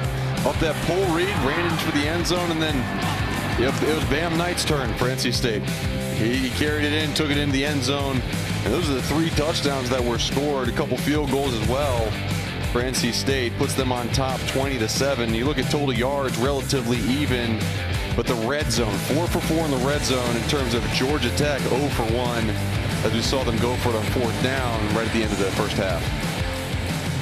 NC State doing it primarily through the air. Hockman with 209 yards passing. Georgia Tech on the ground, 151 of their yards running the football, and especially over those last couple of drives. But as you said, that 4th down, the lack of being able to convert on 2 4th downs, that one in the red zone there right before the end of the first half, really the difference in this game with NC State up 13. Tech gets the ball here to start the second half. So an opportunity to close that gap as Smith will allow it to bounce through the back of the end zone. Eric Wood caught up with the Georgia Tech head coaches moments ago. Wood, what happened? Yeah, Jeff Collins said he's proud of the way his guys fought in the first half, but they simply need to quit hurting themselves. They're moving back too many times on offense, giving up big plays on defense, and then in classic Jeff Collins fashion, he wants them to celebrate more. They've had some great plays tonight, and he's not seeing that positive energy out of his guys. Yeah, they've had 5 penalties there in that first half that cost them, and then as you saw in that graphic, NC State with 8 tackles for loss. They're just getting behind the chains too much. Starting to run the football here to start the second half, and Mason won't have very far to go. As a matter of fact, he just gets back to the line of scrimmage as that tackling machine, Peyton Wilson, with another stop for the Wolfpack. Yeah, he's still holding his left arm, Mark. Yeah, I was about to say, I wouldn't be surprised if Peyton Wilson leaves this game at some point soon. I mean, he has been favoring that left arm really since halfway through the first quarter. It seems like every single time he uses it, he is in extreme pain. Sims incomplete to Malachi Carter. That was right on the money. Machine battle on the defense, but that's a catch Carter should have made. Yeah, it is, and you got to help out your quarterback in these situations. Jeff Collins wants his team to celebrate. Well, you got to have some things to celebrate about. You know, they haven't been awful by any means, but they need to start converting and making these catches. And we talked in the first half, just the effort from these wide receivers needs to be improved, especially now man-to-man across the board as NC State shows pressure. They come with just 4, so Sims has some time. Now he's going to try and do it on his own. Gets to the 35 and is rocked. Flag's going to come out there. There's Engel again. That's another car crash. But this time it's going to draw a penalty. Yep, and that's going to be targeting. And additional flags came out late, Mark. We might have several penalties on this one. We have to sort this out. Sims picked up the first down before he got hit. Then he slid and got hit hard by free safety Tanner Engel. And physical player, we talked a lot about him, his effort, but certain times like that, quarterback's obviously sliding. You got to pull up. You got to control your body.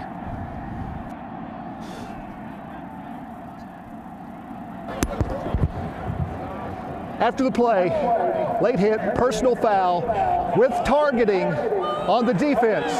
That play, the review. The call is a late hit with targeting. They will review it. We'll let you know what they say when we come back.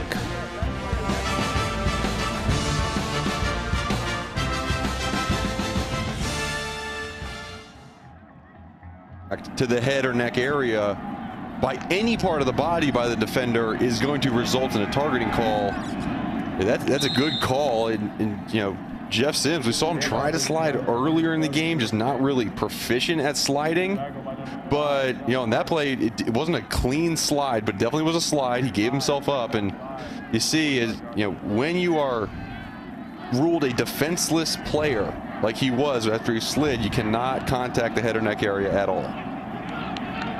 Mason on second down will come up just shy. It'll bring up 3rd and short, and that's the 3rd time this season that Ingle has been guilty of a targeting infraction and ejected. Was ejected in the Virginia game against Liberty as well, so he'll have to serve a 1-game suspension, which would be presumably the bowl game, if there is a bowl game coming up for NC State, and you would think there would be, even win or lose today.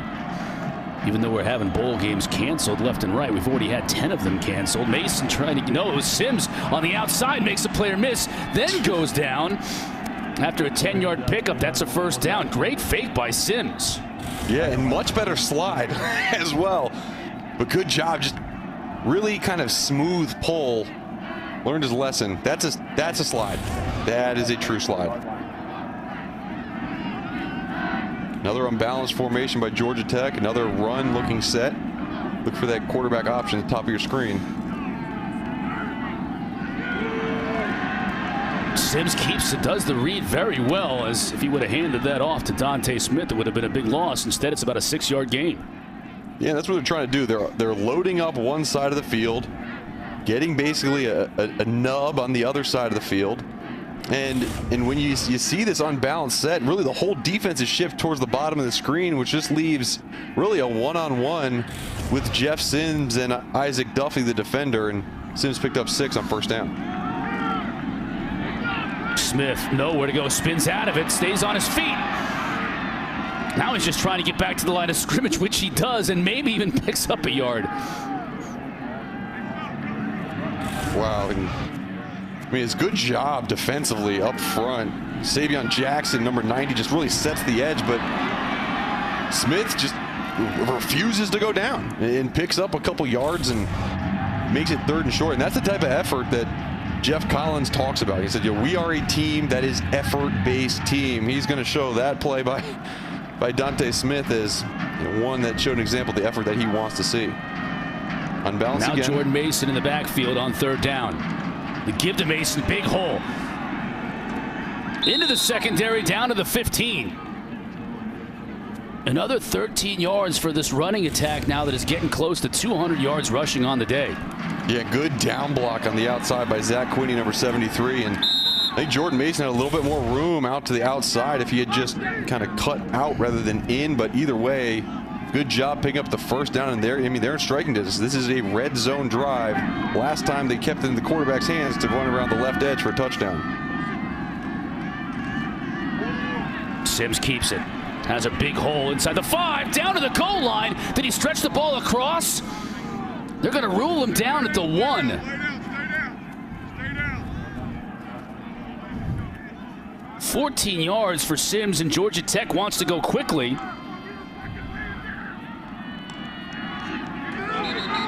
Ooh. Now we have all kinds of whistles. It's interesting.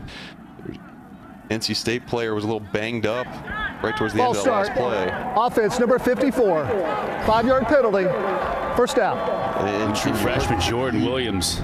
Yeah, but you heard from the sideline saying stay down, because right at the end of this play you'll see number 52 hustling downfield. He was slow to get up, and the sideline saying stay down to kind of make the referees call an injury timeout. I think Dave Doran thinks that maybe Georgia Tech has been toying with that a little in the 1st half. So many guys, injuries coming back in the game.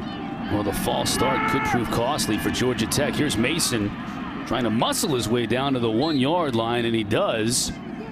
2nd and goal now on a drive that has taken some time off of this clock. Almost 5 minutes here in the 2nd half, and Georgia Tech has gone the length of the field entirely on the ground. Can they punch it in here? The final 2 yards start. And another false start. This time the tight end Dylan Devaney. Offense number 83. 5-yard penalty. 2nd down. Tech, one of the most penalized teams in the country coming into this game, and they're killing themselves on this drive. And part of the thing, Georgia Tech's trying to go fast. They're fast at the line of scrimmage. They're trying to keep NC State off balance, which is fine. But at the same time, sometimes that results in false starts, not having the regular cadence you're used to. Look at the penalties per game and turnovers. Both of those things have been very problematic for Georgia Tech all year. Now Sims under center. He'll fake it to Mason and rolling out. Can he make a man miss? He cannot. Nice job on the edge by number 33 for NC State to make the stop when he's one-on-one. And that's Isaiah Duffy, Isaac Duffy rather, the sophomore from Binghamton, New York, who did a nice job of just staying home here. Yeah, and he made a few good plays. You know, he made the tackle on Sims earlier. Good play on there, bringing up third down. And you know, this is a situation that Georgia Tech is, you know, not necessarily comfortable with. Remember the fact that they do not have confidence in their kicker. So you could still potentially just try to run the ball and get it in an opportunity where, you know, you could have 2 runs here to try to get in the end zone. Jamias Griffin in the backfield. Screen pass to Griffin, and it's tipped and goes over his head. Now it might still be a live football.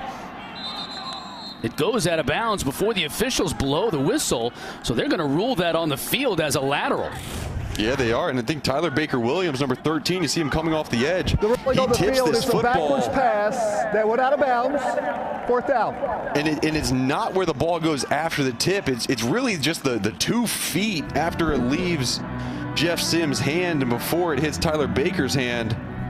And they're going to have to look at this closely on whether, you know, the direction of the pass was going to be forward before that tip. Kind of looked to me like it was. It's a 14-yard loss as it stands, as it is called on the field as a lateral. Let's take another look. See where he throws it from. Of a backwards pass is under further review. You can't tell from that angle. It's so difficult to tell, and it's crazy. We'll find out when we come back what the refs decide, but this is a very, very difficult call from tough camera angle.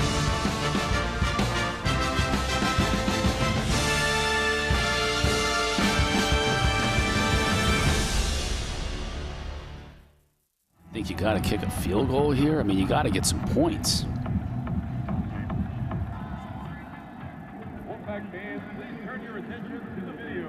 So it's interesting. I'd be a fumble and a lateral. It has to be an actual backwards pass. So if it's sideways or forwards, they're going to say that it's a forward pass. Good call by the officials. And as you mentioned, only 1 field goal attempt in the last 5 games. This will make it 2. Gavin Stewart on from 26 yards out. Curves it in. So Georgia Tech converts on the field goal and cuts into that deficit, now trailing by 10 after a drive that took over 6 minutes here to start the second half. Yeah, and that's completely fine. You don't need to score fast. You just need to make sure you come away with points. Obviously, being on the 1-yard line and then having 2 penalties to back you up is something that Jeff Collins is not going to be pleased with at all, but at least they got 3 points. And now it's going to be up to the Georgia Tech depleted defense to get a stop and force NC State to give the ball back to them.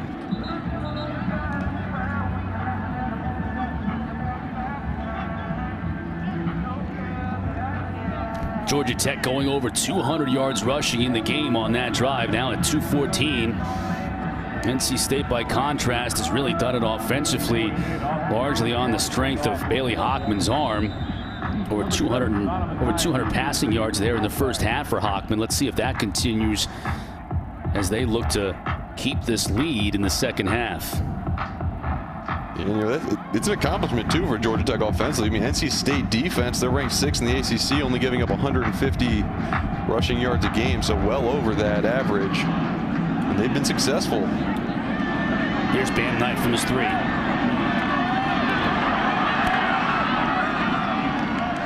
Cut down to the 25, and that's where Hockman will come out and take over. Don't forget tonight, as a matter of fact, it's coming up after us, Miami and Duke, the Eric King and company. Our ACC Network primetime matchup presented by Geico. I think Manny Diaz is in running for the ACC Coach of the Year. I'd have to say he and Dave Doran are among those candidates for sure. Got to throw in Brian Kelly. Anybody who beats Clemson's got to be considered. Wolfpack trying to run here to open up this drive. Look at the leg churn. That is Ricky Person at his finest right there. using that 215-pound body to push the pile. Check on the flag.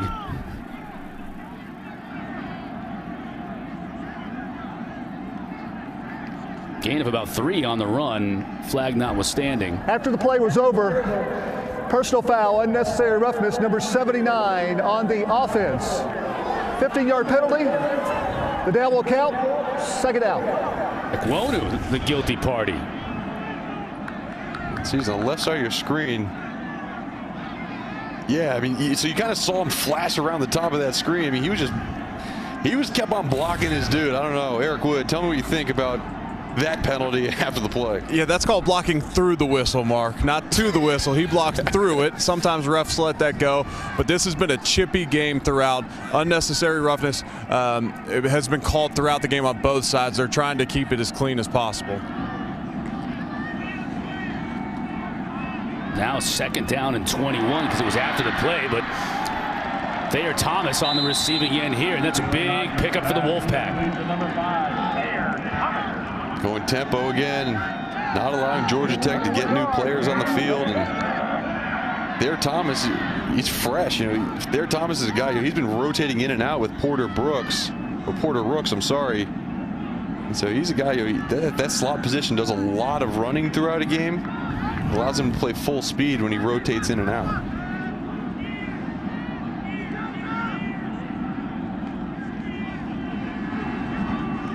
Hockman again with time in a passing alley and hits Emeka Emezi. Haley Hockman passes complete to number 86, Emeka Emezi. I mean, really good move there, Thomas, understanding that his defender was going to the flat, working outside of him over top, finding the little hole in the zone coverage. Person shot down by Wesley Walker on the outside. Another one of these young players forced into action today with Georgia Tech being so depleted on the defensive side, and Walker's had a good game. He has. You know, it's interesting. When we're watching this NC State offense, beginning of the year really relied heavily on the run game. I mean, it was all Bam Knight and Ricky Persons. And right now, it really feels like they're setting up the pass play with the run. And this is a now pass-first offense, or at least pass big chunk play offense. Now let's see if Tech defense can get off the field. Hockman has all kinds of time over the middle, and a receiver too. That's Emezi again. Haley Hockman passes complete to number 86, Emeka Emezi. NC State's looking to go quickly. 22 yards and another Wolfpack. Now we've got movement on the left side of the NC State line. Both sides claiming it's the other side. The only opinion that matters is the opinion of Riley Johnson here, our referee. Offside. Defense number 35. Jumping into the neutral zone, causing the offensive player to react. 5-yard penalty. First down. True freshman Sherrod Ivey, guilty party.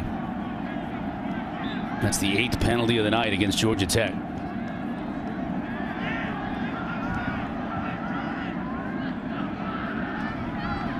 So 1st and 5 for Hockman and the Wolfpack.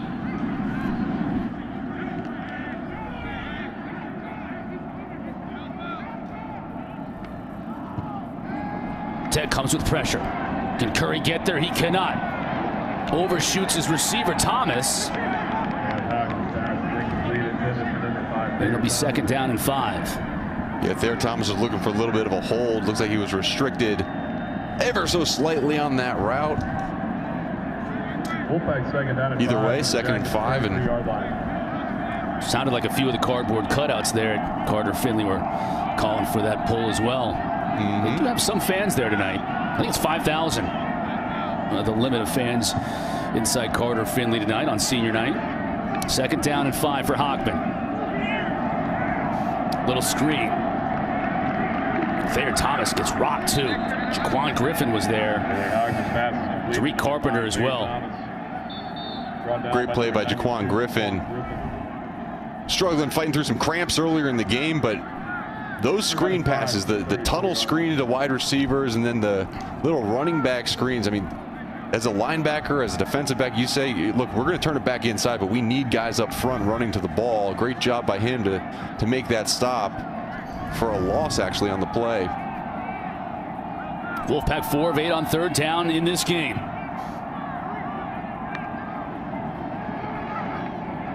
Hockman, pressure up the middle.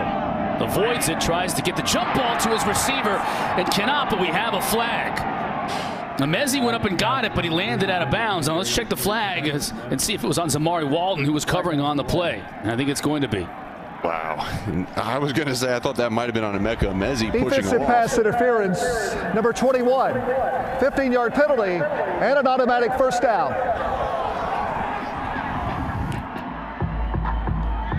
Some words between Walton and Mezzi.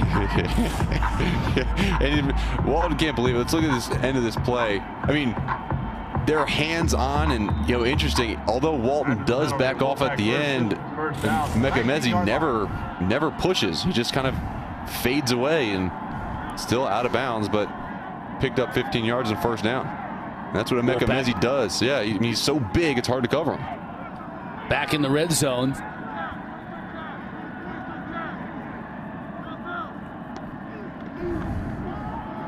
Hockman to give to Person. Quez Jackson brings him down, but Person picks up close to 4 yards on first down. Tackle by number 44, Quez Jackson. Gain of 3.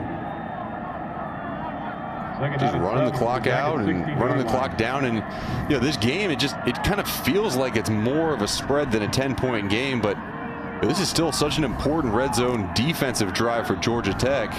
They can hold them to field goal, keep it a 2-score game. Person gets down close to the 10. It'll bring up third down and short. Ricky Person Jr. on the run. Tech defense hasn't been able to get off the field on this drive on third down. Tackle by number 25, Brooks. 6. Third down and 1. Big third down and 1. Person again. Met at the line of scrimmage and driven back. Well, Jamon Brooks and company may have just been able to get off the field on third down. Now, if you're NC State, what are you thinking here on fourth down? I'm thinking I'm kicking a field goal. I'm walking away with points, but Jamon Brooks, fantastic job of playing on the other side of the line of scrimmage. It doesn't look like NC State's going to do that, but I would try to go up 13 points, and we know field goals, extra points have been difficult for Georgia Tech. Person stuffed at the line of scrimmage. Now, it would all depend on the spot. He got to the 10-yard line, but I'm not sure he got there. He did not. Georgia Tech holds on fourth down. Wow. I mean, what a big change of events. This long drive down the field. You're aided by the big penalty. But fantastic job up front by the front 7 of this Yellow Jacket defense, playing behind the line of scrimmage and stopping NC State turnover on downs.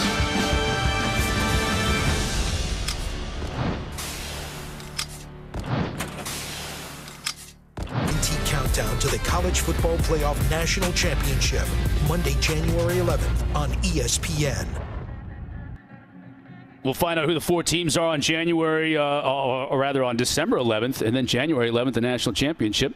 Semifinals on the first, Rose Bowl and Sugar Bowl. Georgia Tech, after a fourth down stand, taking over offensively. Sims behind his receiver, couldn't connect with the freshman, McCollum. He had him, too. He had him. I mean, one of the rare times where one of these receivers was open and Sims had him, just wasn't able to connect. What a season, right? You're a true freshman quarterback at Georgia Tech, coming in during 2020 with COVID, with postponements, with delays, all that stuff. And all that being said, I mean, Jeff Sims still has such a bright future. Mason can't quite evade the tackler, and Drake Thomas has had himself a good game. His uniform looks it too. It's filthy. So funny, Drake Thomas, really good player and linebacker for this team. He's kind of the run stuffer, but look at that body type, right? His brother is Thayer Thomas. I mean, he took a lot of that weight off his brother. he was stealing some food off that dinner plate. At Thanksgiving, I wonder which one ate more on Thanksgiving. I don't know if either one of them gained 15 pounds like Eric Wood did. That's 3rd impressive. and 9 for Sims. Has an alley to throw and has a receiver, and they connect. That's Jalen Camp.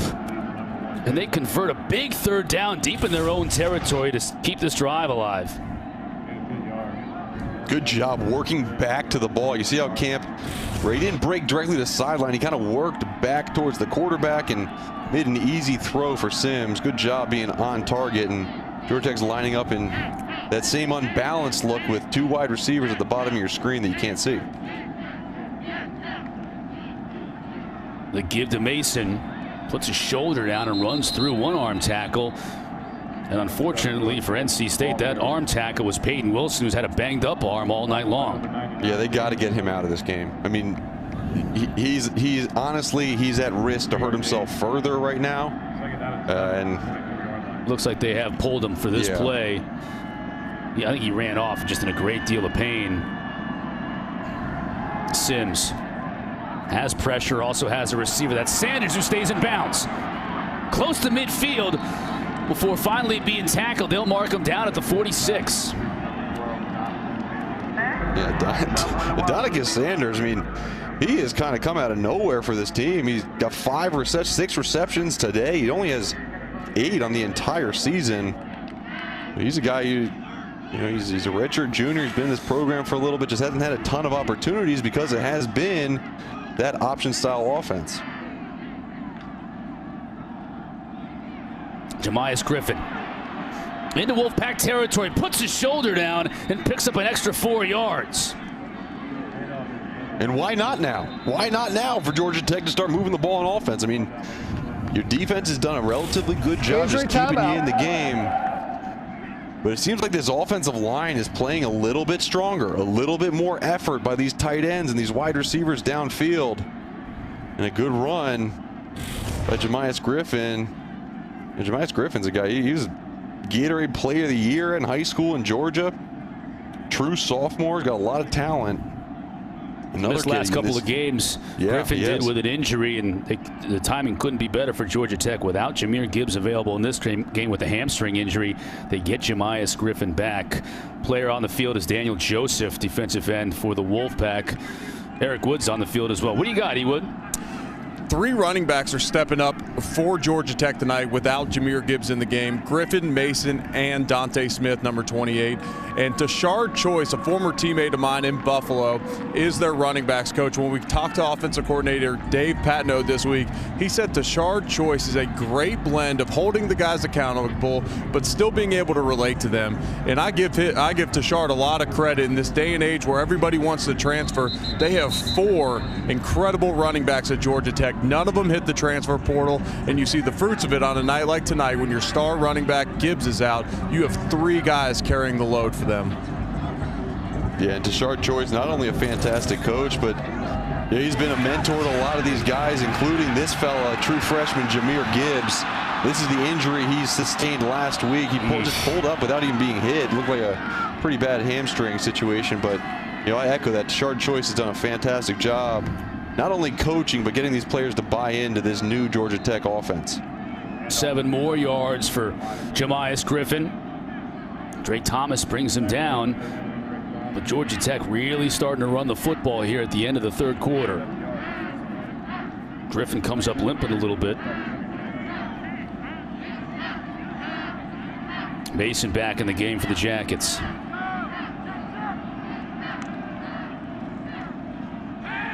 Now Sims looking to pass.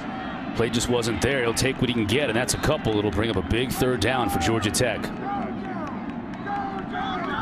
Yeah, it seems like NC State's done a good job of just disrupting the timing. That was a quick 3-step timing route on the outside that probably was an RPO situation. NC State's done a good job of disguising it and popping back out, taking away those routes. Yellow Jackets facing a big 3rd down to keep this drive alive. They're down 10 as we head to the 4th quarter. NC State looking to finish up their season on a high note and go 8-3. They're up 10 as we head to the 4th.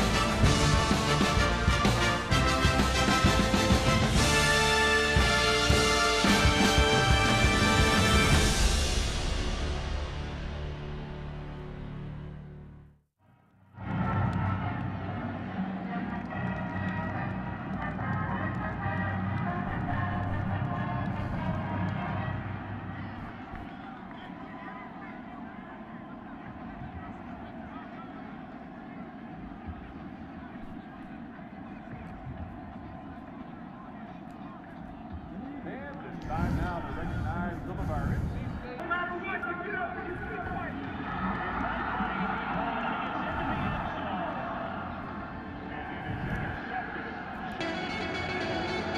Heading to the final stanza inside Carter Finley Stadium. NC State up 10. Georgia Tech, though, trying to continue a drive that started from their own 10-yard line. And it's lasted 8 plays, but a critical third down now and about 2 yards as Jeff Sims looks to convert to start the fourth quarter. Mason on the carry, just powers his way to the first down. The chippiness continues as words are passed between Savion Jackson and left tackle Zach Quinney. It seems like that's an every play occurrence now. Yeah, this game's a little chippy, and there's Savion. And interesting, really since the first half, we haven't seen much of a Lee McNeil. I know he kind of left the field with a potential injury, but haven't seen him back. And I think, Georgia Tech has realized that and started running the ball up the middle more of this game just because of Lee McNeil's absence. Well, here's another opportunity for Mason. Oh, and he just couldn't keep his feet. Great job coming over. Terrell Dawkins prevented what could have been a big gain. And Mason knows it. Yeah, that body language right there, that means, oh, I almost had it. But he didn't. Good job by NC State. They shut out their opponent last week. Syracuse did not score in the fourth quarter.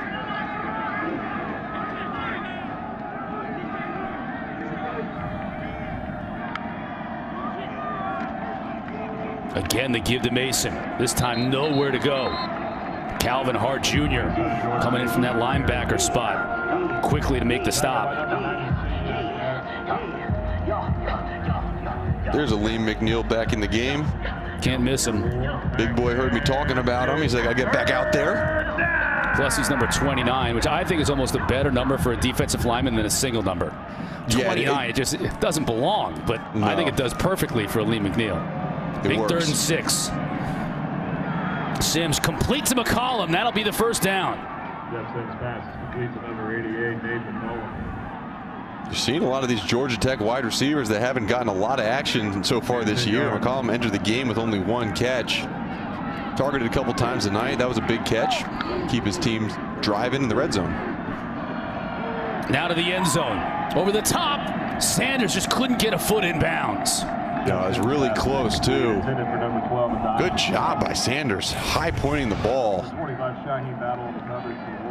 Battle, really good coverage, kind of forcing him towards the sidelines. Yep, and good call by the officials. That right foot came down just outside that white line. Tech on the 10-yard line. Let's not forget this drive started on their own 10-yard line after a turnover on downs. 2nd and goal. Sims keeps it himself, and he'll lose a yard. Isaiah Moore there on the stop for the Wolfpack. Yeah, that's a situation. 15th play of this drive, Mark. That's a long drive, but that's a situation, as a young quarterback, you think, okay, I'm outside the pocket, I can make something happen with my legs, but the entire offensive play pulls the whole defense over there because it's kind of a rollout bootleg, so everyone's coming from the inside out. That one's when you got to either throw away or try to take a shot to the end zone. Jerry Howard now, former fullback, former linebacker, now back to running back for Georgia Tech in the backfield, and we're going to get a timeout. Timeout, Georgia Tech. First charge of this half. Jeff Collins wants to talk things over. Big 3rd down coming up. Tech down 10.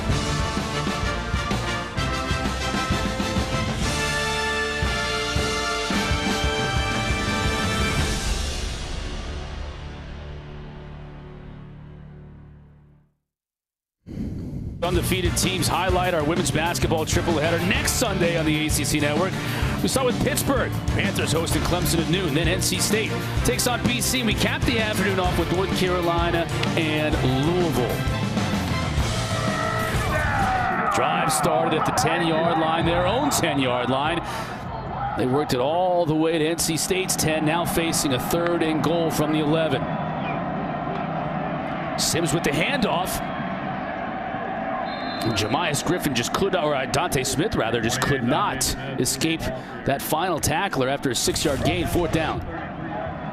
This play calling is, I mean, all points to the fact that they have no faith in their kicker, and they understand that, look, we are a drive-sustaining team. It's going to take us a long time to score and get down the field. We need to put 7 points on the board, but kind of going for a little draw play led me to believe they might go for it on 4th down, but they're sending out their kicker.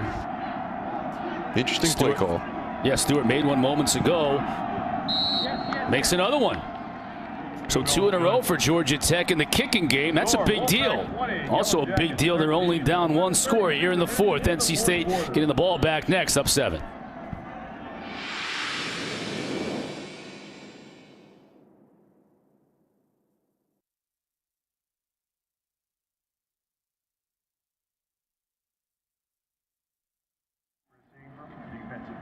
They're targeting you with these questions now.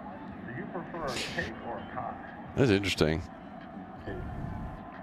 Okay, the 7 dwarfs. Bashful, grumpy. 16 play drive. The official drink of Fansville.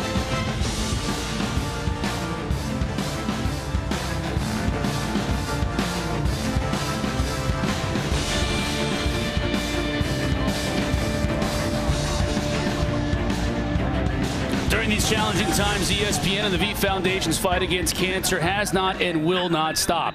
If you are able, please support cancer research by visiting v.org/donate. 100% of what you give goes to cancer research. PNC Arena, you might call that the house that Jimmy V built. They played their games, of course, in Reynolds Coliseum.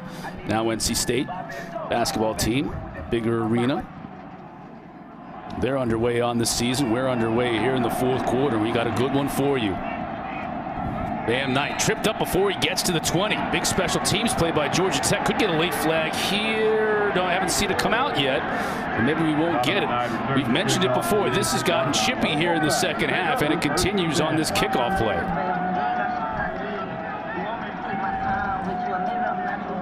I don't know what happened at the end of that, but he kind of, looks like someone was celebrating the tackle and someone else flopped on the ground. I mean, look, get up right here. Yeah, that's exactly what happened. That Massey was just like, get off of me. Like, he got up and all of a sudden he had a Wolfpack player in his grill. Yeah, he's trying to raise the roof and just raised his NC State player. Wolfpack up 7. Bailey Hockman's had another great game tonight. Can he keep the chains moving and keep the football away from Georgia Tech's offense that is starting to hum? That's a good start right there. 1st down toss to Emezi. Number 86, Emeka. He is just a handful out there on the corners. Amari Walton has done a yeoman's job covering him tonight, but he's just so much bigger than Walton is. Yeah, and Walton's a pretty big guy. Right, I was about to say, he's a 6'3", 180-pound corner, 190-pound corner. It's just, Emeka Emezi can body guys up. He's very, very strong hands as well, so he can catch the ball away from his body and creates an even bigger target for his quarterback, Bailey Hockman. Bam Knight picks up 4 yards. There's a look at Emezi. Coach said last year he just put too much pressure on himself, having to replace Kelvin Harmon, who's now with Washington in the NFL, and they've had some great receivers come through this program.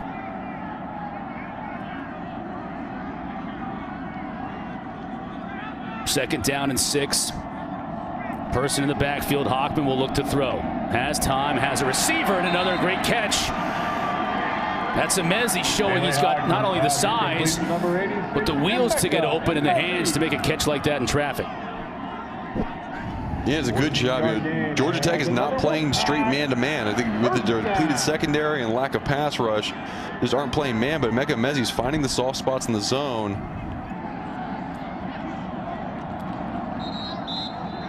Knight just works his way for a pickup of about 3. Yeah, look at Emezi. He understands that no one's running with him, so it's going to be a zone. He flattens out his corner out. That's versus man-to-man. You take that deeper. When you know it's zone, 3-high zone, you flatten it off. And so it all plays together. In the defensive coverage recognition, route running, it allows him to get so many catches on the season. Now with pressure, Hockman steps up, tries to get it to Emezi, who was held. He was, thought he was calling for it. Pass interference, defense, number 24, 15-yard penalty, and an automatic first down. Keenan Johnson can't believe it. Let's take a look. Ill-advised jump by the defender, and you couldn't really tell on that angle, but maybe some restriction beforehand. It looks like it was relatively clean downfield, but Emezi picked up a flag on that. Fresh set of downs for Bailey Hockman and this NC State team. Hockman from the Atlanta area, went to McEachern High School. I'm sure he's familiar with a lot of these players on this Georgia Tech team. Now going to the end zone. Into traffic and blocked. Knocked down. Devin Carter was the intended receiver, but there's Tariq Carpenter to knock it down at the goal line. When we talk about the size of the defensive backs for Georgia Tech, I mean, that's Tariq Carpenter. He's 6'4", 230, so he's going against a 6'4", 220 wide receiver. Just not very often that Devin Carter is matched up pretty well size-wise with his defender. Good job by Carpenter to break that one up.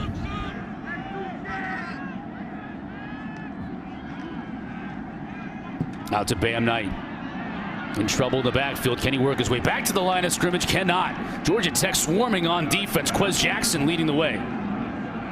Oh, they did swarm on that play. Just once Hockman turned and threw the ball, everybody on the defense flew to it. And Jeff Collins, to his credit, he keeps on preaching this possibility and hope and work ethic and effort. And this team now within striking distance, 7 points. They know how big this third down play is. If they can stop them here and force NC State to a punt, it would be really, really big for Georgia Tech. Coming with pressure. Hockman is flush. He'll go down. Curry got there, along with Kyle Kennard, the true freshman on the outside. Well, we saw this pressure early in the game with Curry just beating the guard up the middle. Great effort, pursuit from inside out, and Kyle Kennard, the big freshman, has already made a couple plays in this game. Great job of staying outside and staying disciplined, and this is what Georgia Tech defense needed to do. Give the ball back to your offense, and I mean, Georgia Tech has had 2 long scoring drives on their last 2 times out. Trenton Gill will stand the heels on his own 40. Punting it away to Josh Blancato. Fair catch. Blancato makes it at the 15. Georgia Tech will take over from there when we come back. Jackets down 7 with the ball in the 4th.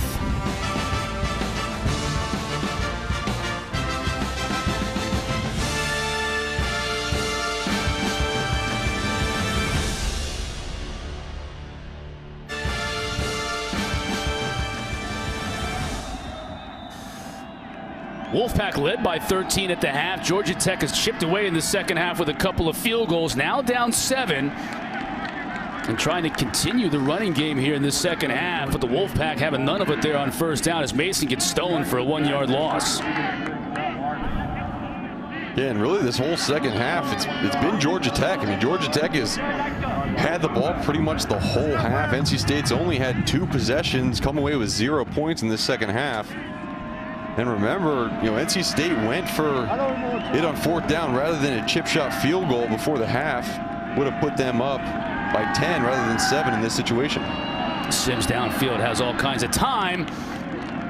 Malachi Carter just couldn't bring it in with one arm. So a 3rd and long. Yeah, kind of surprised Georgia Tech decided to do that, take that shot downfield. They've been so good in this half of staying ahead of the chains and picking up little chunks here and there. But they have converted 3 3rd and long so far in this game. They hope to pick another one up on this drive. Yeah, 10 of 17 overall, so they've been good on 3rd down. Now Sims pressured out of the pocket. No chance to pick up the first down on that play. Calvin Hart Jr. with excellent coverage on P.J. Harris. And so a 3 and out for Georgia Tech. Yeah, what a time for NC State's defense to rise up to the occasion. C.J. Clark at that big tackle on first down, and I think that lost yardage play on first down really put Georgia Tech in a pain. I couldn't help but chuckle. Presley Harvin. Now Presley Harvin averages almost 48 a kick, but that's not a good punt. And Thayer Thomas has an opportunity for a good return, and he delivers one. We'll have a flag on the play, but Thomas has put NC State in great field position. There's my man, Presley Harvin, phenomenal punter. Let's check on this flag. And Dave Doran is unhappy. I think he feels like it must be against the Wolfpack.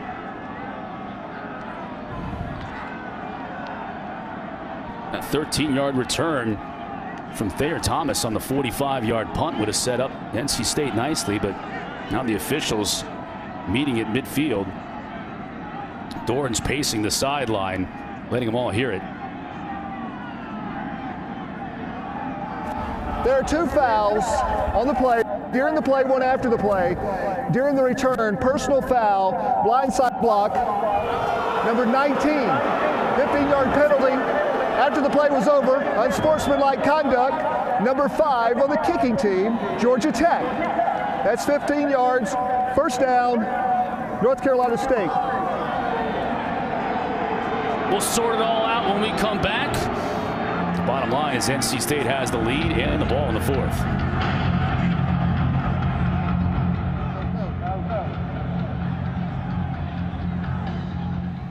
The original 15-yard. Yep. Yeah. The original 15-yard would have been a spot penalty, and then so you go 15 yards back from that spot, and then add 15 yards from that spot. The penalties were marched off against both sides. The net result is a little bit of a loss for the Wolfpack. They'll start scrimmaging from their own 34, 1st and 10. 6:45 left to go in the game, up 7. And if you haven't been watching this game with us, it's been all Bailey Hockman throwing the football. You got to think Wolfpack would love to establish the running game here and run some clock. Hockman's going to throw, though, on first down. Chased out of the pocket, and a dangerous pass, but hits his tight end. Angeline makes the catch and carries defenders and the football into Georgia Tech territory. Are you saying that carried the defenders? I love the play on words, Chris. But good job by Bailey Hockman just with the arm strength to get it out there, fading off his back foot, and Angeline, big, reliable target. Big 17-yard pickup on first down, now trying to run it with Jordan Houston. Number 20, Jordan Houston. Brought down by number 31, Kyle Kennard. Kyle Kennard on the stop. Gain of 1, second down. Gain of a yard, 2nd down and 9. Clock winding towards 6 minutes left to go in this one.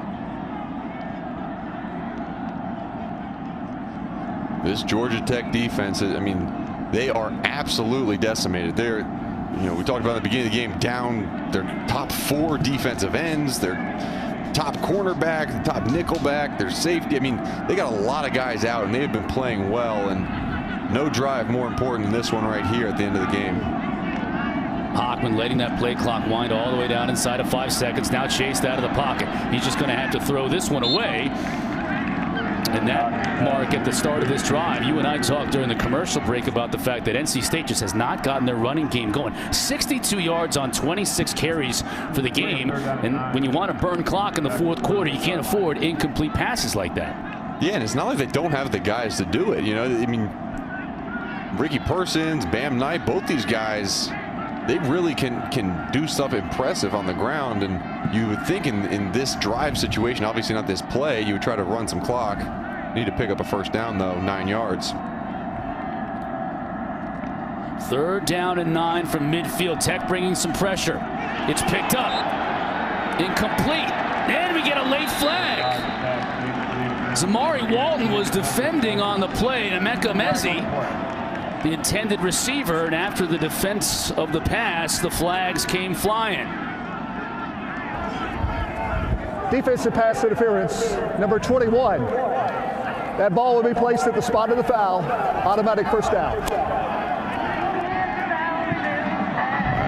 That's a big call. And see the field's getting a little bit torn up. You see the dirt on the pads. Could have slipped a little bit on top of that route, but It's a big penalty for Georgia Tech.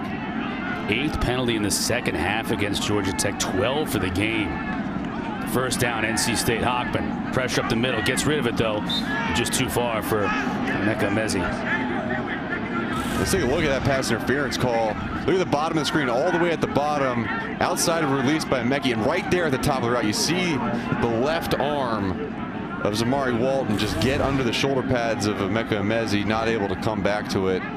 No doubt about that one, right, Mark? Yeah, that's a good call, physical play, but that was definitely pass interference. 2nd down and 10 after the incomplete pass. Hockman with time and a receiver. On the other side, that's Devin Carter. I mean, Carter's 6'4", 216. Emezi's 6'3", 220. This is a slant route, but you see how we can start outside. A lot of smaller receivers can't do that because they can't work through the body of the defender. He stemmed that route to the outside and just swiped by the smaller defender. I mean, it's a skill set that these receivers understand. They know it and they use it to their advantage, and no better example than that one by Devin Carter. And a fresh set of downs to work that clock, and Hockman's doing just that. Now also getting closer to field goal range from their outstanding kicker, Christopher Dunn. Whistle on the play. 30-second charge timeout to NC State.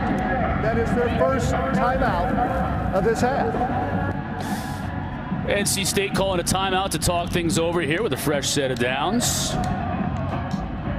While we've got a minute, I want to congratulate my partner, Mark, and his wife Danielle and their son Boston on the newest addition to the Herzlich family, Joni Jet Herzlich.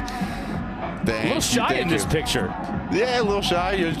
She's cuddling up with mom. We are so blessed to have Joni Jet come into our lives and grow our Herzlich family. Just really, really honored and blessed to be able to have that. Thank you for appreciating that, Chris.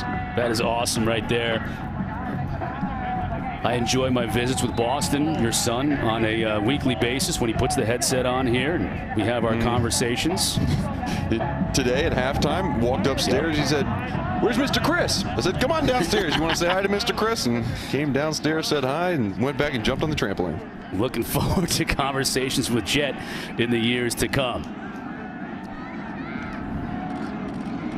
Hockman continues to throw the football.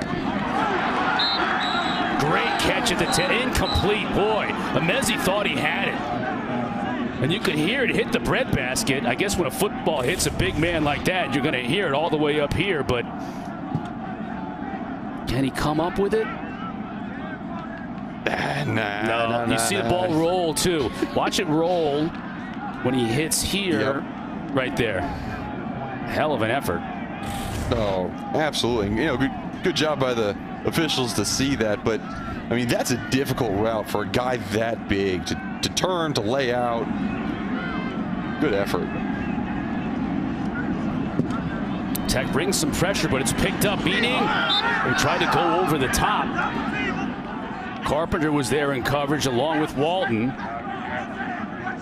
Walton is going to sleep well on the plane ride home. I mean, he is working today.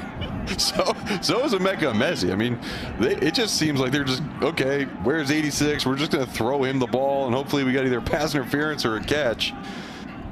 But good job by Georgia Tech defensively. I mean, it's a 3rd down. I wouldn't be surprised to see pressure on this 3rd down. Force Bailey Hockman to get the ball out of his hands quick. Another 3rd down on this drive. Thomas in motion. Hockman's going to try and run for it. Doesn't get the first down, but he's close. 8 yards on the carry. Now what are you going to do if you're Dave Doran on 4th and 2? The first thing you do is probably let that clock run down as far as it possibly can. Call a timeout maybe and talk things over. Although it looks like he's bringing in his field goal kicking unit. Yeah, and Chris Dunn is 2 for 3 on 50-plus yarders. He had a 53-yarder at Virginia Tech, so this one's going to be 39 yards, so certainly well within his range. make it a 2-score game. No problems for the junior from Lexington, North Carolina. Now the all-time leader in field goals made at NC State. And what a time to connect for Dunn. Look at that percentage, too. Over 85%.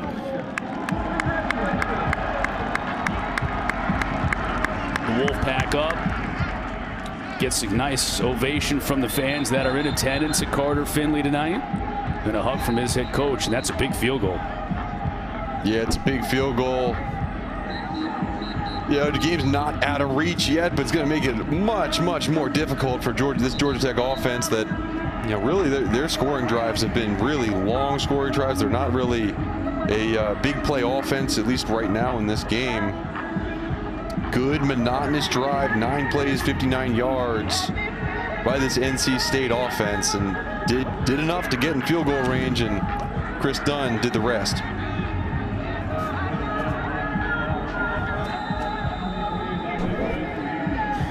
Trenton Gill will kick off for the Wolfpack. Now up 10. With Dante Smith set to receive it. And Gill's done a nice job driving the football through the back of the end zone all night long. Smith will allow this one to touch back. And Georgia Tech is not a team that goes very quickly, but they're going to have to now in the remaining 3:31 here. Tonight at 11 o'clock Eastern, the Huddle Quartet, Jordan Cornett, Eric McLean, EJ Manuel, and the coach Mark Ricks. They'll be back with complete breakdowns of all 6 ACC games today. The Huddle right here on the ACC Network and on the ESPN app.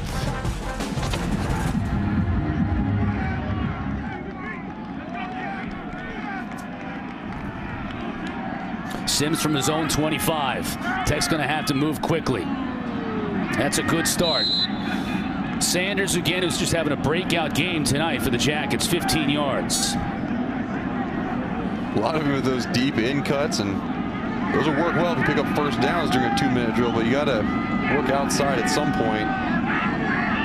Sims has all kinds of time. He can run it if he wants to. When he does, slides down after a minimal pickup on first down. Oh, and Sims wanted to go deep. He saw Donicus Sanders streaking down the left side of the field. Just didn't have the confidence to throw it out there. Good coverage by NC State on the back end. Wolfpack bringing just 3, dropping everybody back in coverage. Sims is going to try and run. Now he gets rid of it and overthrows his tight end, Devaney. Third down for the Jackets, who are obviously in 4-down territory here. Yeah, and good job not taking the sack by Sims. But it's interesting, plays like that, you know, he does so much that's unscripted. But just that little flick past the tight end, as he progresses going into next year, those plays are going to become more accurate, and rather than resulting in incompletions or turnovers, it's going to be little dump-offs for 5 and 10 yards that it's going to make a difference in Jeff Sims' game. Sims dumps it off to Mason. Makes the first man miss, fumbles the football. Georgia Tech falls on it. Now let's see if it was clearly enough for the first down initially, but the ball went backwards after the fumble. Quinn was able to fall on it. I think they're going to be short. I think he's going to be a yard shy. Yeah, it was 3rd and 5 from the Georgia Tech 45-yard line, so they needed to make midfield to pick that one up. Another player down for NC State. This looks like it might be Terrell Dawkins. He's being attended to by the staff.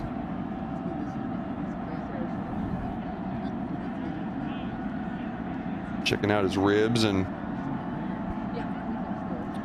hopefully he's all right.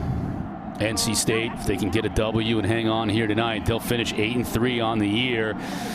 Coach Doran said he's going to give his team a week off. They've been grinding every single week now. Haven't had a game canceled or postponed all year. So they've played 11 games in 11 weeks. He'll give them a week off, and then they'll figure out what they're going to do bowl season, as we still have a lot of bowls this year, although some of them have been canceled because of COVID-19 concerns. Still a significant number of games, and you got to think at 8-3, NC State's looking at a pretty good postseason opportunity. Yeah, let's see this fumble.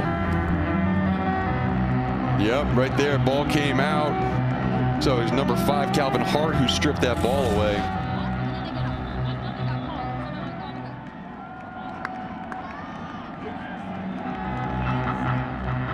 Jordan Williams getting himself taped up. Please reset the game clock to 2:34. 2:34 on the game clock. Thank you. Looks like quarterback read option to the top of the screen. That same unbalanced look again. 4th down for the Jackets. Sims will roll, sidearm it to his running back, and Dante Smith couldn't hang on, and now we get a late flag. Now let's check this flag. That was 4th down, so it would be, if it's a dead ball, it would be post-possession. Yeah, I think it's going to be taunting after the play.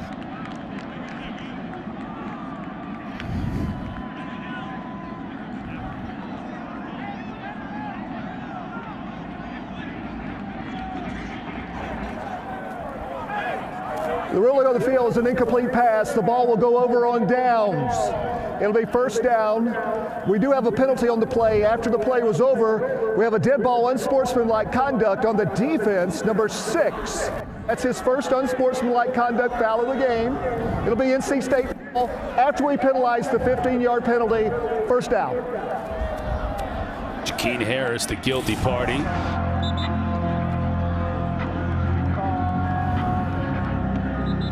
They had it too. Yeah, that's a catch that Dante Smith is gonna. Right there. You can't shake your finger in someone's face. That's what they called.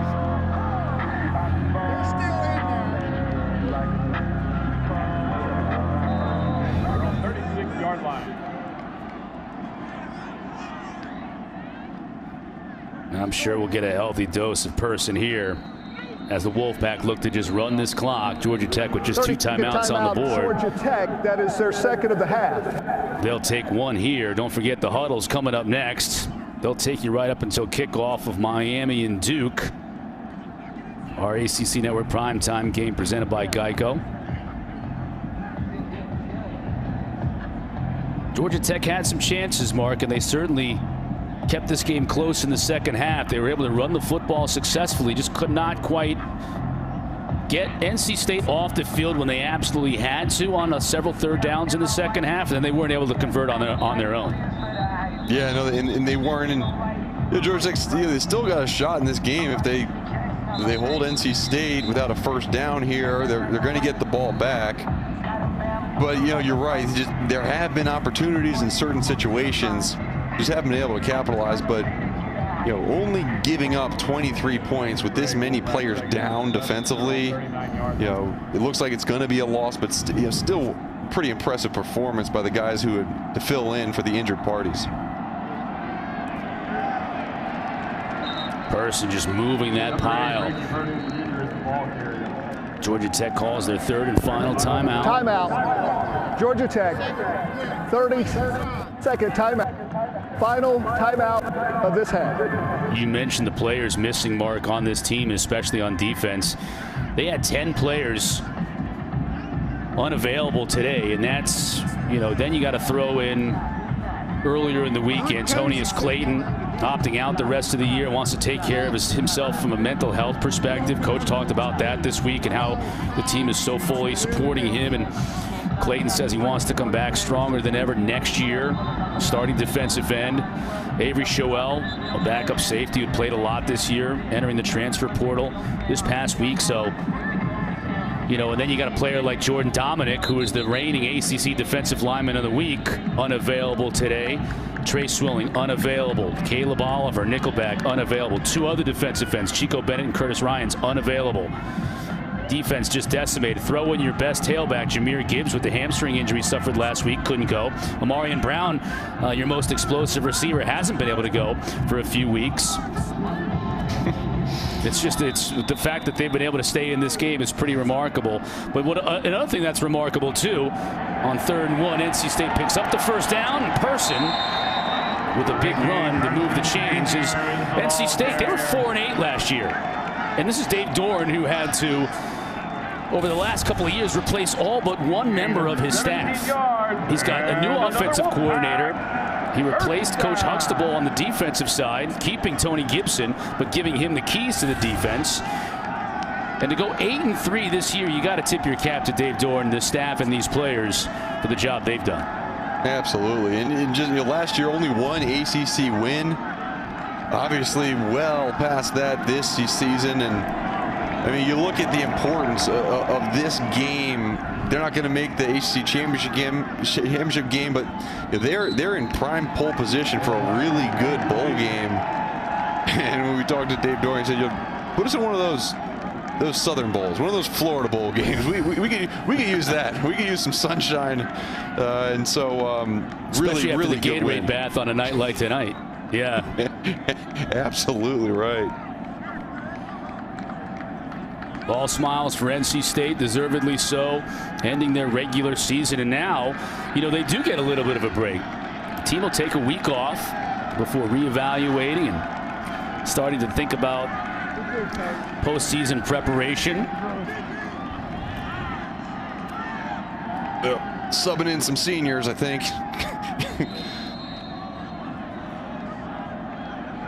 Delay of game, offense, 5-yard penalty, second down. Getting those seniors in cause a delay of game. I'm sure Dave Doran won't think twice about that. Yep, it is Liam senior Ryan. night today on Carter Finley. Yep. Thomas Ruccio came in at tight end. Liam Ryan came in at right guard. It really just, you can't say enough too about just what Dave Doran has done. Remember, Bailey Hockman is their second option at quarterback, and he has been fantastic. Wouldn't be surprised if he pushes for that competition next year when Devin Leary's healthy. Wolfpack won't have to run another play. Coach Doran with the fist pound. Coach Collins at midfield. Congratulations all around. Georgia Tech will take on Pitt at home on Thursday, so a short week for Coach Collins and the Yellow Jackets. And NC State, as we mentioned, finishing their regular season at 8-3 overall, and looking forward to continuing their season in a bowl game coming up.